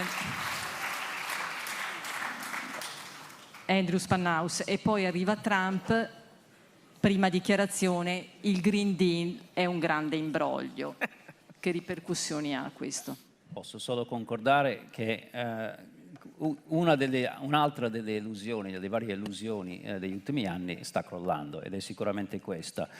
In America nessuno ha parlato durante la campagna elettorale di transizione energetica per motivi politici, perché alcune parti del paese vivono di energia, ma c'è l'atteggiamento generale americano è molto più pragmatico su questo tema. Nessuno pensa che dobbiamo ridurre i consumi energetici, anzi la realtà è che dovremo raddoppiare i consumi energetici con le nuove tecnologie digitali. Per fare questo Trump dice facciamo drill, cioè perforare, facciamo più gas, più petrolio. Siamo già i primi produttori al mondo, fare più gas non sarà così facile perché il rendimento del capitale sarà sarà basso andando avanti perché molti investimenti sono già stati fatti. Però ci proveranno, un po' di aumento ci può essere, poi teniamo presente che se la Russia fa parte di nuovo del mercato, questo potrà avere un impatto sull'energia. Ultima cosa, si parla molto e si lavora sul nucleare negli Stati Uniti e in molti paesi del mondo. Si comincia anche in Italia a parlarne, certo, sarà lunga, però speriamo che quello possa essere una parte della soluzione tecnologica alla questione ambientale, perché la soluzione di ridurre non esiste. Dacci delle risposte veloci. Un destino del mondo mi sembra qua legato alle telefonate. C'è stata la telefonata tra Trump e Putin, primi incontri a Riyadh tra gli altri vertici, sul tavolo Ucraina e business, l'Europa scaricata. Cosa dobbiamo aspettarci nelle prossime settimane? Beh, intanto Trump sta facendo quello che si sapeva che avrebbe fatto, quindi tutto questo impazzire, offendersi perché Trump adesso vuole fare la pace con Putin è un po' fuori luogo. L'obiettivo senza dubbio è appunto congelare il conflitto, l'abbiamo già sentito, e ricreare un rapporto con la Russia. Molto interessante vedere quello che hanno pubblicato i russi sul colloquio, la telefonata tra Rubio e Lavrov, segretario di Stato russo. Hanno detto non solo lavoriamo sulla guerra, ma lavoriamo sulle opportunità economiche, come riprendere i rapporti.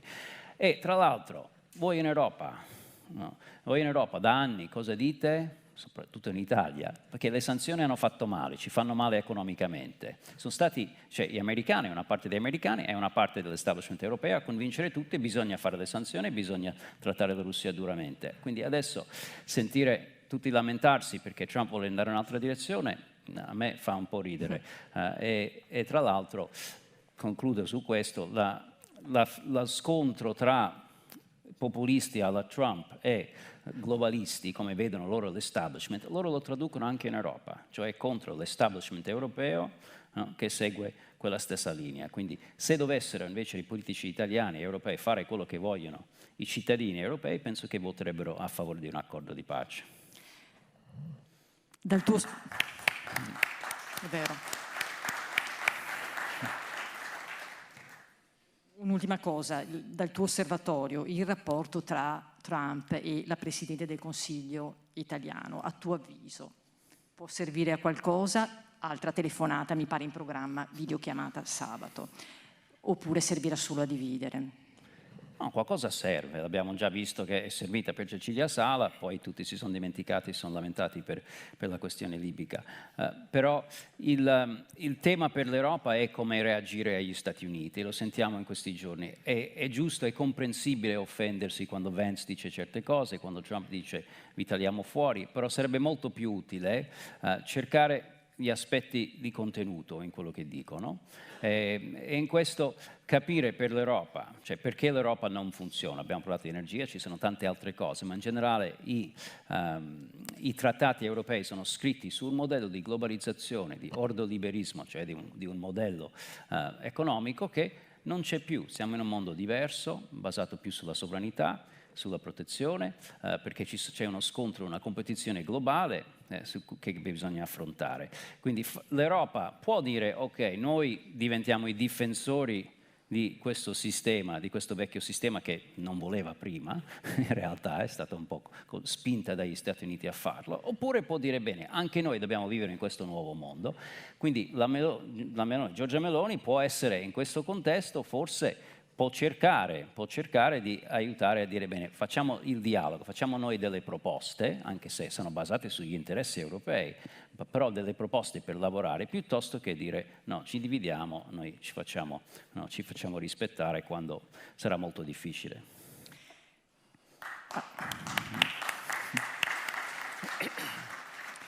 Ecco, uno sguardo ancora più proiettato sul futuro. Bertollo. L'ultimo bollettino della Banca d'Italia, meno 7% di credito alle imprese venete e vicentine. La Presidente lo ha detto chiaramente, avete i forzieri pieni anche perché le aziende non hanno investito. Allora, come una banca può essere un driver di crescita per le imprese? Allora, sì, il bollettino Banca d'Italia dice meno 7 provincia di Vicenza e meno 4 più o meno nel Veneto. Dall'analisi statistica di Federcasse, che è la Federazione delle Banche di Credito Cooperativo, abbiamo nel Veneto un più 2,4 delle banche di credito cooperativo e in provincia di Vicenza più 1,6. Quindi il sostegno nel territorio da parte delle banche di credito cooperativo c'è stato anche nel 2024.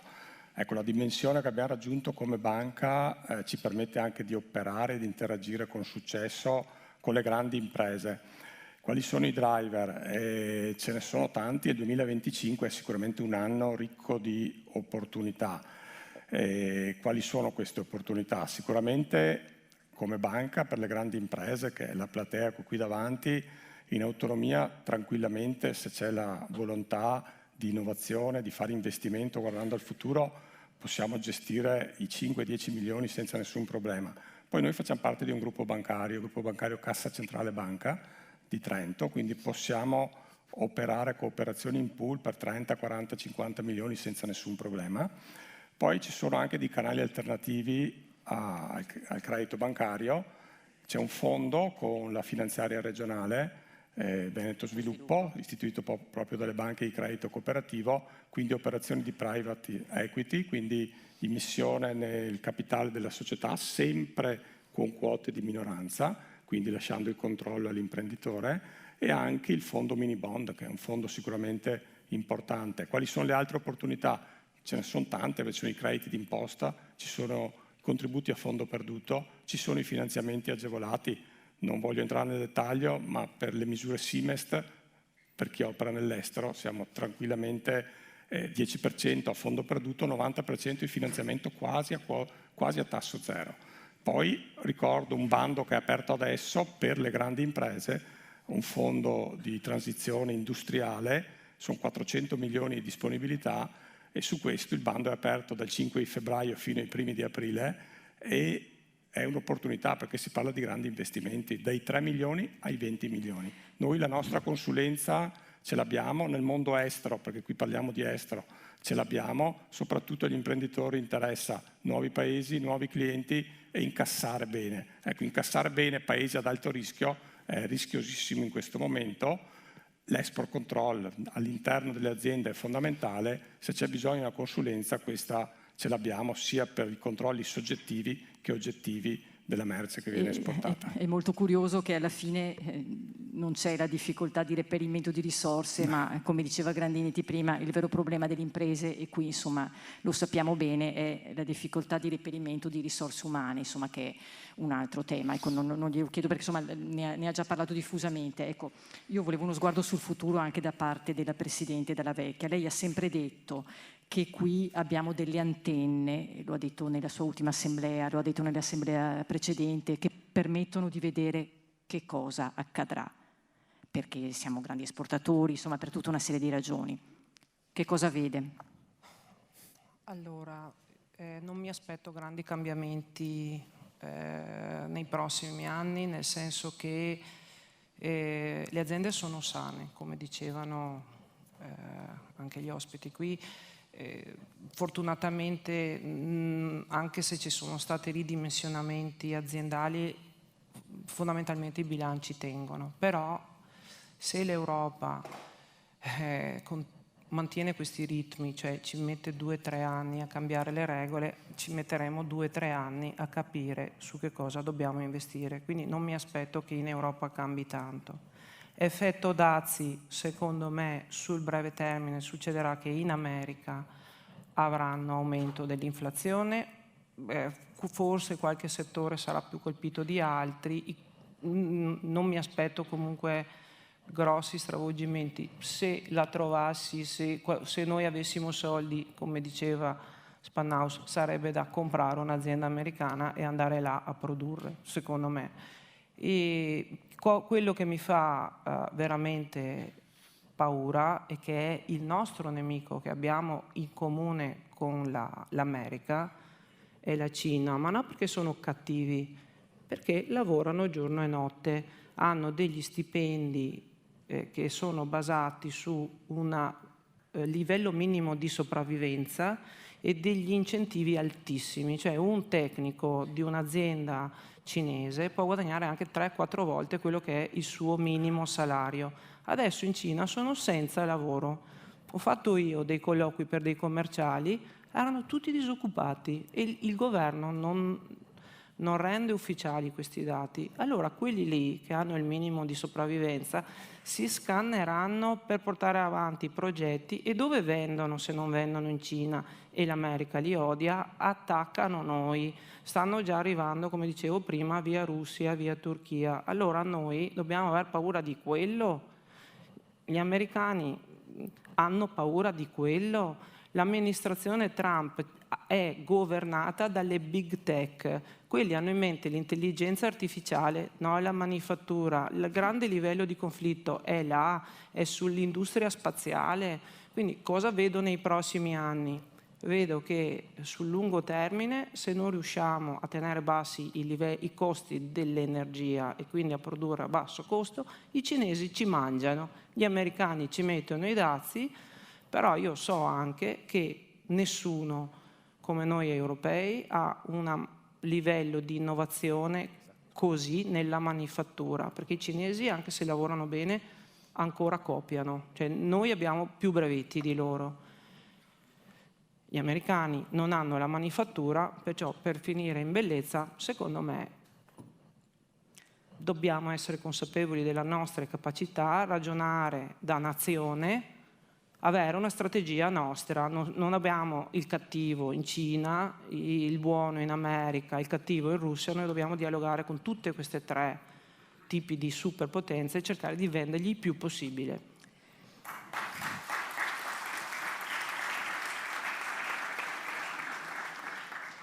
Chi saprà leggere e cavalcare il grande cambiamento, il copyright è di Spannaus dal suo ultimo libro, sarà il vincitore del futuro, e insomma noi ci candidiamo ad esserlo anche con contributi come questo. Grazie ad Alessandro Grandinetti, Claudio Bertollo, Andrew Spannaus e alla Presidente Laura Dalla Vecchia. Grazie.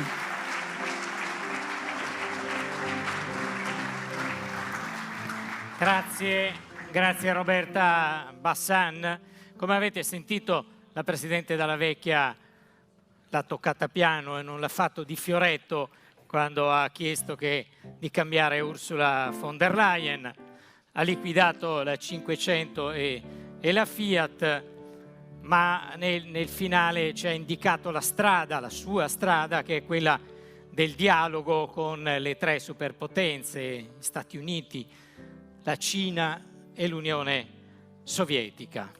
E siamo all'ultima tappa del grande giro di Top 500 e maestro, mi puoi fare una musica da Champions?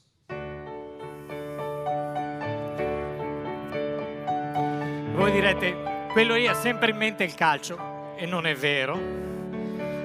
Mi serve la Champions perché chiamo due interisti, gli unici che ci sono rimasti in Europa. Gli altri hanno fatto come la von der Leyen, se ne sono andati.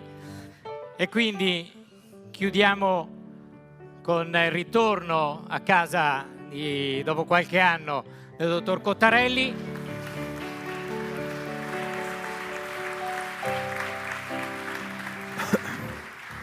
Intervistato dal direttore del giornale di Vicenza, Marino Smiderle. Mi piacerebbe capire da Cottarelli, secondo lui, da che parte starà la nostra Presidente del Consiglio, che fino a ieri chiamava ogni altro giorno Zelensky e adesso paura che trovi occupato. È un bel problema, credo un problema.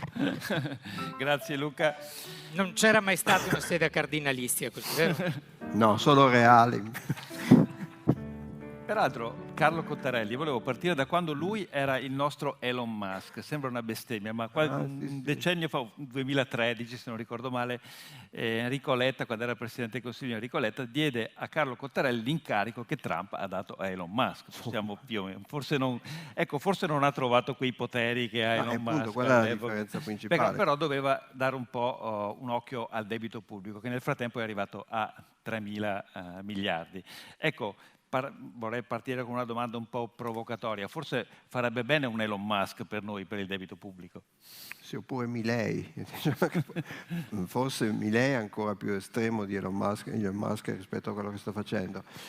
Noi abbiamo una spesa pubblica che è del 50,4% del PIL e che non dà nessuno segno di scendere. 50,4% del PIL vuol dire 100 euro di PIL, metà passa per lo Stato, un po' più della metà. E 50,4% era l'anno scorso, 50,4% quest'anno, quindi non è cambiato niente. E anche con questo governo non è che sono cambiate le cose dal punto di vista della spesa, perché certe spese sono andate su, ha fatto bene, certe spese sono andate giù e ha fatto bene il governo a tagliarle. Credo che oltre il super bonus 110%, anzi casomai lì ci ha messo troppo tempo a chiudere la porta. Reddito di cittadinanza pure andava riformato, però sono aumentate altre spese. Tornando al debito pubblico, però la via maestra, io vedo il taglio della spesa come la via maestra per tagliare le tasse, perché non si possono tagliare le tasse in deficit perché abbiamo già un debito molto alto. Però se vogliamo ridurre il debito pubblico rispetto alla dimensione dell'economia, lì la ricetta che tutti i paesi che hanno ridotto il debito pubblico in maniera sensata è stata seguita, è quella di crescere di più. Cioè ridurre il debito quando il PIL non cresce è estremamente difficile, per due motivi. Il primo è ovvio, il debito si misura rispetto al PIL, al denominatore del rapporto. Se il PIL non cresce è più difficile ridurre il rapporto. Ma il motivo principale è che se il PIL non cresce, il numeratore del rapporto, cioè il debito, è difficile frenarlo, perché per ridurre il debito, per frenare il debito, deve ridurre il deficit, che è lo squilibrio tra entrate e uscite. E le entrate dello Stato dipendono dalla crescita del PIL. Se le entrate dello Stato non crescono, se il PIL non cresce, le entrate dello Stato non crescono. E quindi il deficit rimane alto. I paesi che sono riusciti a ridurre il debito pubblico, ce ne sono stati paesi avanzati, non sto parlando dei paesi emergenti, i paesi avanzati che hanno ridotto il debito pubblico tra gli anni 90 e la metà degli anni 2000, 2008-2009 ci sono stati 9 paesi avanzati che sono riusciti a ridurre il debito pubblico. E l'hanno fatto con la crescita, però attenzione, crescita, e poi se aumenta molto le entrate dello Stato una parte le metti da parte e migliori i conti. L'ultimo paese che ha fatto questa cosa qui è il Portogallo, che nel giro di 8 anni ha ridotto il rapporto tra debito pubblico e PIL di più del 30%. Più del 30%. Il problema nostro è che è crescita 0, eccetera. Adesso non so se vogliamo spostarci subito sulla crescita, ma è molto collegato. No, parliamo un po' della crescita, perché non ci sono grandi segnali positivi neanche lì, proprio considerando anche la condizione geopolitica. Abbiamo sentito prima Fabbri raccontarci com'è la situazione, e prima noi in settimana abbiamo fatto una call, lei era a Washington, quindi ha un po' anche percepito qual è il mood degli Stati Uniti in questo momento. Dario Fabbri prima ci diceva che è una questione di tono di tanto, cioè non dobbiamo tanto spaventare, perché i contenuti erano quelli, è il tono. Sinceramente un tono, ma è un tono veramente che mi spaventa. A parte i dazi, che a proposito i dazi certo non ci faciliteranno nella crescita, ma dal punto di vista del tono di Trump e di Vance, che viene a Monaco, fa un discorso che per certi versi potrebbe essere interpretato anche come la fine dell'Occidente. Sembra una parola grossa, ma da quei toni erano. Ecco, è solo una questione di tono oppure c'è da preoccuparsi veramente? Allora, prima di tutto, i primi 4 anni di Trump sono stati molto meno traumatici di quello che stiamo vivendo adesso, e secondo me c'è un motivo, che Trump ha passato 4 anni molto brutti prima, tra attacchi legali, tutte queste cose, i media, le televisioni, eccetera, e poi ricordiamoci che ha scampato un attentato alla sua vita di pochissimo, perché l'avete visto tutto il filmato, questo girava la testa dall'altra parte, moriva. E credo che questo lo abbia convinto profondamente di essere un po' stato unto dal Signore. E sentendosi unto dal Signore è un po' più, osa un po' più di fare di più. Poi questo è il suo secondo term, il suo secondo mandato, e quindi per passare alla storia questi sono gli ultimi 4 anni che gli forse perché è arrivato anche che già sapeva di più dell'altra volta. L'altra volta è arrivato un po' così. Non lo so, se lui è uno che crede di sapere tutto comunque. Non credo che adesso... pensi di sapere di più di quello che sapeva prima. No, credo che dal punto di vista... E poi c'è la variabile di Elon Musk, che non è da sottovalutare. Prima non so chi ha detto che, forse il Presidente della Confindustria ha detto che le big tech sono molto legate. Non c'è dubbio, bastava vedere le foto delle big tech all'inaugurazione. E Elon Musk è una figura particolare, quindi vedremo quanto dura questa coppiata, vedremo quanto dura. Però tutto sommato io lo vedo, cioè, sono un po' preoccupato proprio dei destini dell'Europa, perché sono d'accordo con quello che ha detto Faber prima. Adesso si parla molto dell'Ucraina, cioè, il vero contrasto, il vero contrasto che dominerà i prossimi anni, decenni, vediamo quanto dura, è quello tra Cina e Stati Uniti. Perché questo? Perché è la prima volta da 80 anni almeno che non c'è un solo paese egemone, ce ne sono due. Quando negli anni 50, negli anni 60 c'era Stati Uniti contro Unione Sovietica, ma non c'è confronto tra la potenza economica degli Stati Uniti all'epoca e quella dell'Unione Sovietica. Mentre adesso c'è una chiara relazione di uguaglianza, anzi dal punto di vista economico la Cina sta avanti agli Stati Uniti, c'è una chiara relazione, ci sono due egemoni. Il PIL, il prodotto interno lordo della Cina a tassi di cambio correnti è ancora più basso di quello degli Stati Uniti. Ma il costo della vita in Cina è molto più basso e quindi se andiamo a valutare in termini di volumi di produzione e andiamo a fare questa correzione, se si usano i cosiddetti tassi di cambio a parità di potere d'acquisto e non i tassi di cambio corrente, si vede che il PIL della Cina attualmente è già, mi sembra, il 24% più grande di quello degli Stati Uniti. E ha una dominanza in certe produzioni che è enorme, il 54%.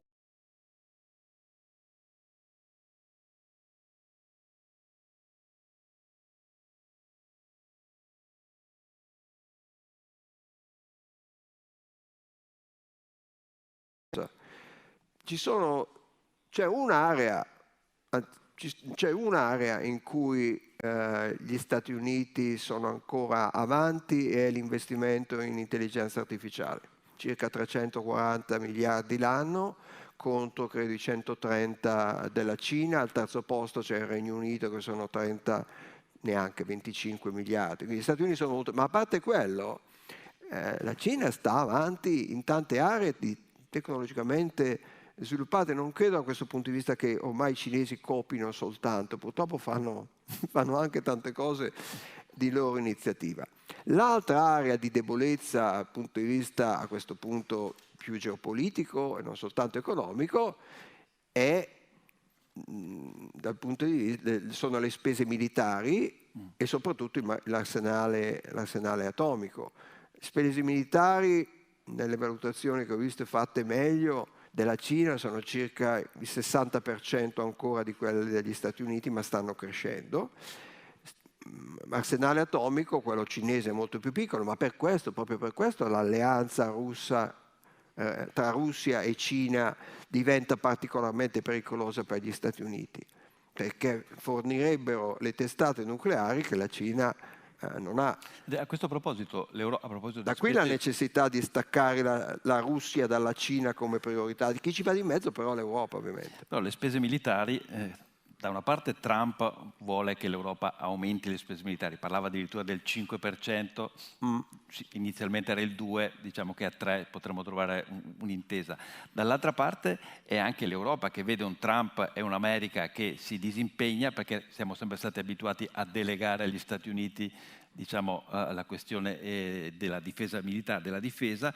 Adesso improvvisamente dobbiamo aumentare drasticamente la spesa militare. Se da un lato ci spaventa, dall'altro non abbiamo neanche i soldi, perché l'Italia arriva credo all'1,6% in questo momento, con un debito così a 3.000 miliardi, fa fatica a non investire in ospedali e investire in armi. Sì, la cosa che avrebbe senso fare a questo punto è finanziare, allora innanzitutto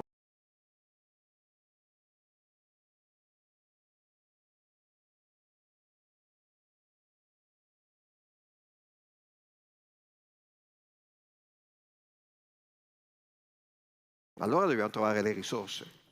non dire lo finanziamo in deficit, accumulando debito. Se siamo persone responsabili e pensiamo come persone responsabili che dobbiamo difenderci meglio, dobbiamo metterci i soldi. Perché prenderli a prestito? Poi prendere il prestito da chi? Da noi stessi? Non è che ce li dà da qualche altra parte del mondo. Se proprio si deve fare a debito, allora la cosa sensata da fare per finanziare la spesa militare è farla con debito comune, debito emesso dall'Unione Europea. Perché? Perché la difesa è un bene comune, non è che vai a difendere soltanto una parte dell'Europa, i russi entrano dall'altra parte e poi quella parte lì rimane, stai lì tutto contento, va bene. No, bisogna difenderci insieme.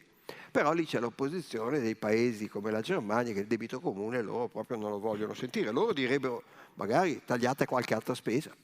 No, ma abbiamo un 50,4% di spesa pubblica, non è possibile che non si riescano a trovare mezzo punto percentuale di PIL, un punto percentuale di PIL su 50? Vale anche questo ragionamento, perché la nostra reazione automatica, un riflesso condizionato, è che c'è un'esigenza di spesa e dobbiamo indebitarci di più, andiamoci piano.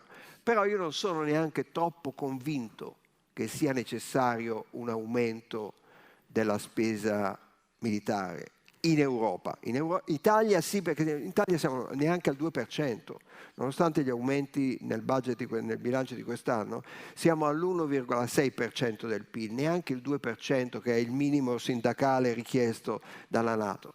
Adesso Ursula von der Leyen parla del 3% e io non sono convinto che sia necessario. Perché non sono convinto? Al contrario di quello che è stato circolato negli ultimi 7 giorni in conseguenza di uno studio pubblicato in Inghilterra sbagliato, ma ripreso dal Financial Times, da Politico, da Associated Press, da tanti giornali italiani, non è vero che nel 2024 la spesa russa militare è più alta di quella, o perlomeno uguale, di quella europea.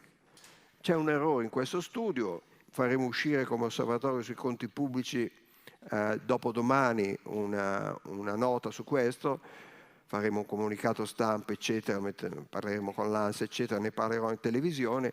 Facendo i conti giusti, se prendiamo i paesi dell'Unione Europea e quelli che sono in Europa, ma sono paesi NATO come il Regno Unito, la spesa europea rispetto a quella russa è già più alta del 42,5%.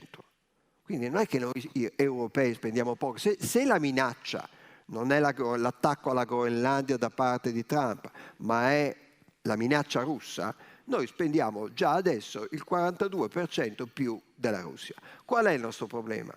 Il problema è che la spesa è fatta da 27 eserciti, 27 forze armate, 27 paesi. Noi abbiamo 8 diversi tipi di carri armati in Europa, quando la Russia ne ha uno, quando gli Stati Uniti ne hanno uno, poi con tante varianti, ma noi abbiamo 8 più le varianti, abbiamo tutti i nostri diversi tipi di cacciatorpedinieri, di aerei, di fighters e così via. E questo rende estremamente... Poi pensate ai problemi di coordinamento di una guerra. Io sono convinto, non voglio dirlo, vabbè, lo dico come scherzo, se Putin ci attaccasse, questo è il giro di una settimana, arriva a Lisbona. ma perché noi non siamo coordinati, insomma, non è possibile avere 27 eserciti, c'è qualche attività di coordinamento, però la realtà è che abbiamo ancora poca fiducia negli altri paesi, non c'è niente da fare. Perché noi non ci coordiniamo? Perché se noi facciamo una certa operazione abbiamo, ma i francesi? Ci possiamo fidare ai francesi? E loro pensano la stessa cosa di noi. Professore, tra lei e la Presidente Dalla Vecchia l'Europa esce malino da oggi. No, però io ho un'idea diversa. Allora, adesso faccio un po' l'avvocato difensore dell'Europa. Noi adesso è chiaro che per l'agenda verde è stata un'esagerazione. Non è l'Europa, i burocrati di Bruxelles. Purtroppo il Parlamento europeo e i governi europei erano molto verdi negli ultimi 5 anni. I votanti europei erano molto verdi. E quindi rispetto... E questo è stato riflesso anche nel comportamento di Ursula von der Leyen. Però voglio spezzare, come si dice, una lancia a favore di quello che ha fatto l'Unione Europea. Ma se noi nel 2000, all'inizio del 2000, 5 anni fa, non avessimo ricevuto circa 300 miliardi dalla Banca Centrale Europea, che essendo una banca centrale solida e credibile non ha potuto farlo senza avere un collasso dell'euro? Se noi non avessimo ricevuto i 200 miliardi del piano nazionale che finanzia il piano nazionale di ripresa e resilienza, ma cosa sarebbe successo all'Italia nella primavera del 2020? Avevo detto 2000, intendevo 2020. Il Covid. Cosa sarebbe successo all'inizio del 2020? Lo spread aveva cominciato a salire, era salito di un punto base da 200 a 300 nel giro di 3 settimane. Eravamo già arrivati a 315.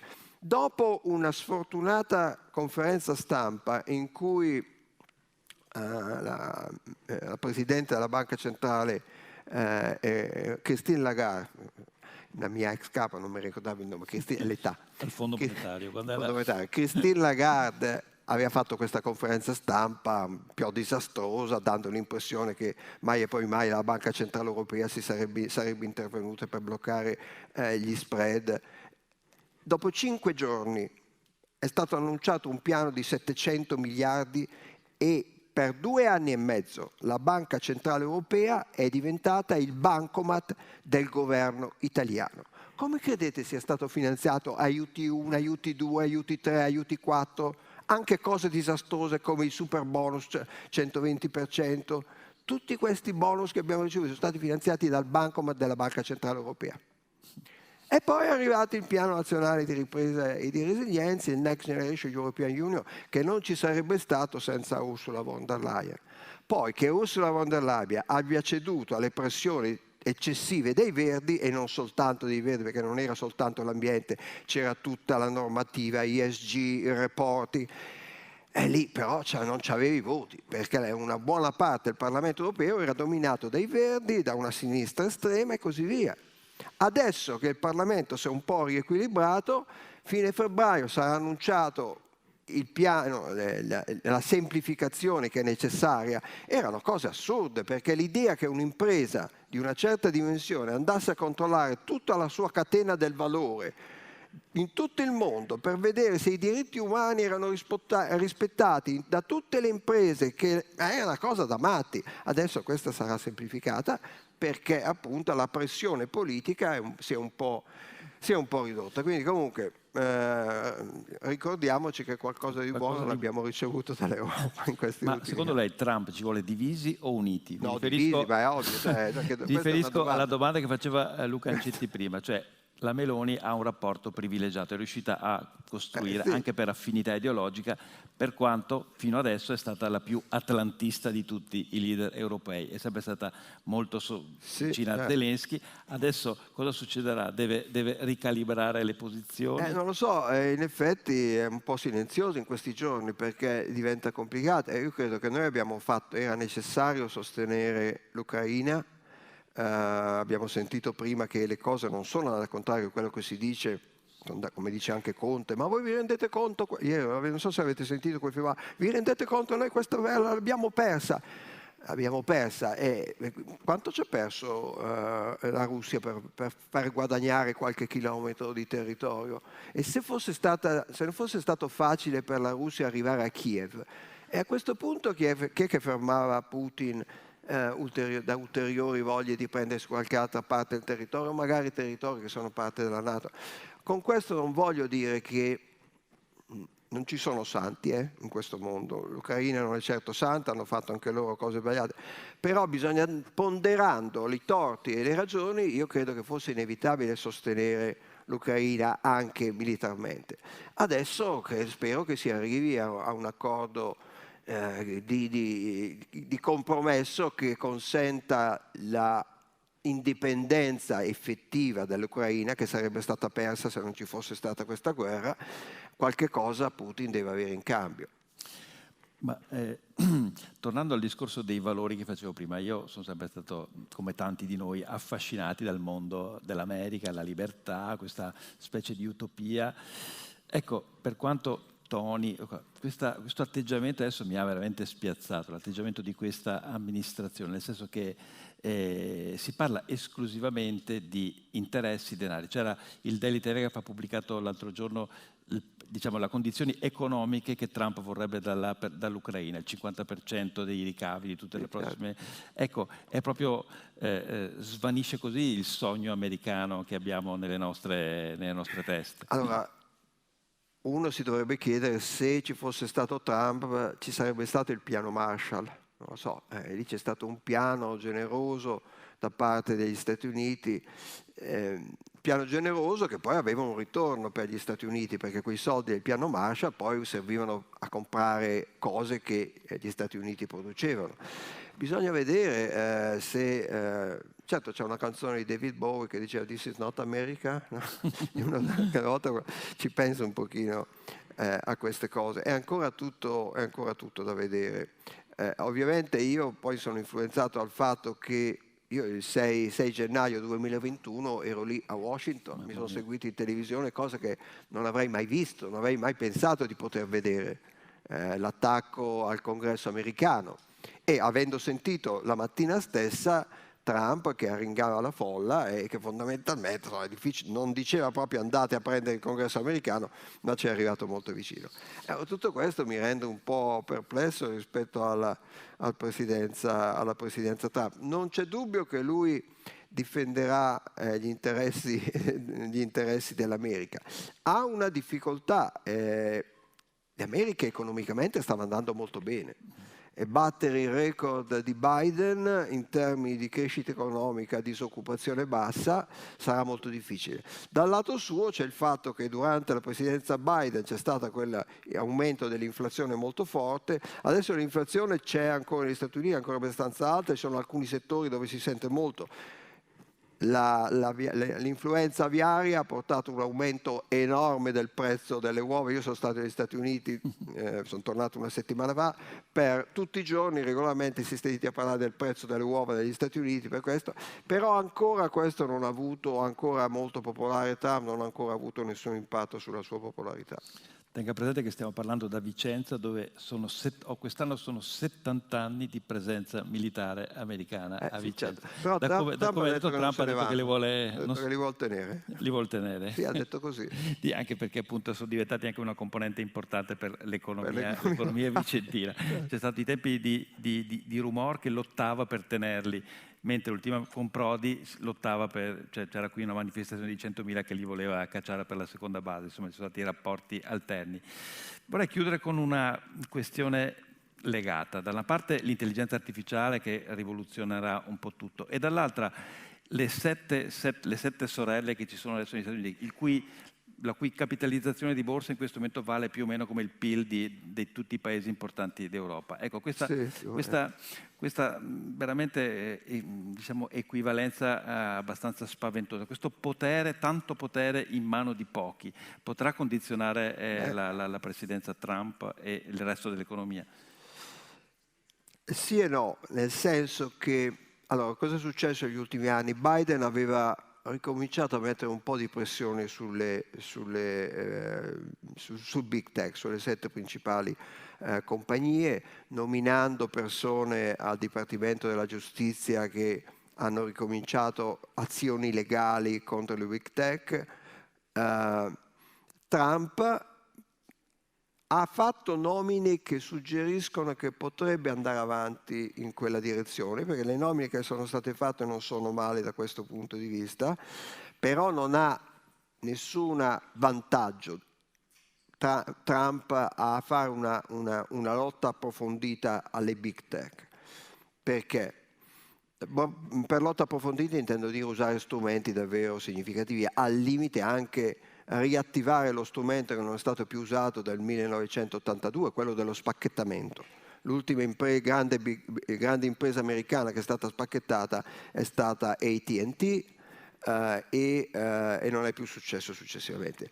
Ora arrivare a questo o arrivare anche a multe significative, cosa di nuovo, gli ultimi decenni non sono più state applicate, le multe sono applicate all'Europa ma non agli Stati Uniti, questo vorrebbe dire in qualche modo ammazzare quello che potenzialmente può diventare una gallina dalle uova d'oro per Trump, perché Trump ha un vantaggio a tenere un po' sotto pressione le big tech in maniera tale che da ricevere in cambio, in parte finanziamenti per le campagne elettorali, sappiamo quanto è stato speso dalle big tech da questo punto di vista, in parte un aiuto in termini mediatico, in termini di comunicazione. Quello che spaventa in queste big tech è la combinazione tra il potere economico, il potere informazione e il potere di comunicazione, e tutte stanno investendo pesantemente in intelligenza artificiale. Allora, ma non ha interesse Trump a combattere queste, l'interesse suo è tenerle dal suo lato, e quindi metterà un po' di pressione, un po' di minacce ci saranno, però non le spingerà fino a fondo, perché alla fine gli conviene tenerle buone. Chiudo veramente con l'ultima, tornando a Top 500, e cioè Vicenza ha poche imprese, soltanto su una manciata, si contano su una manciata i gruppi che hanno un fatturato superiore al miliardo di euro. Ecco, considerato quanto contano le dimensioni, lei consiglierebbe un po' una cura ingrassante per le imprese vicentine? Ma dunque, allora, a parte io sono parte in causa perché mia moglie è di Bassano del Grappa, quindi mi sento metà vicentino. Ma comunque io credo che a livello di il problema dell'Europa e non soltanto dell'Italia è che abbiamo imprese troppo piccole. Tra le prime 25 imprese mondiali per capitalizzazione ce n'è una europea e sta al 24° posto. Noi abbiamo necessità a livello europeo di avere imprese più grosse. Non credo che abbiamo la necessità di eliminare le piccole e medie imprese, che hanno un ruolo fondamentale e continueranno ad avere un ruolo fondamentale. Il problema principale è che le imprese europee, quelle grandi imprese europee, dovrebbero diventare più grandi, però io non vedo un'esigenza fondamentale a cambiare il modello di business per imprese che sono di piccola dimensione, che sono di media dimensione. Rimarrà un ruolo per queste imprese, però le imprese più grandi nostre devono diventare più grandi. Concludendo, a partire dalle imprese della difesa, la nostra impresa più grande della difesa è Leonardo, che ha 1/5 del fatturato di Lockheed Martin, che è la più grossa americana. Grazie professor Cottarelli.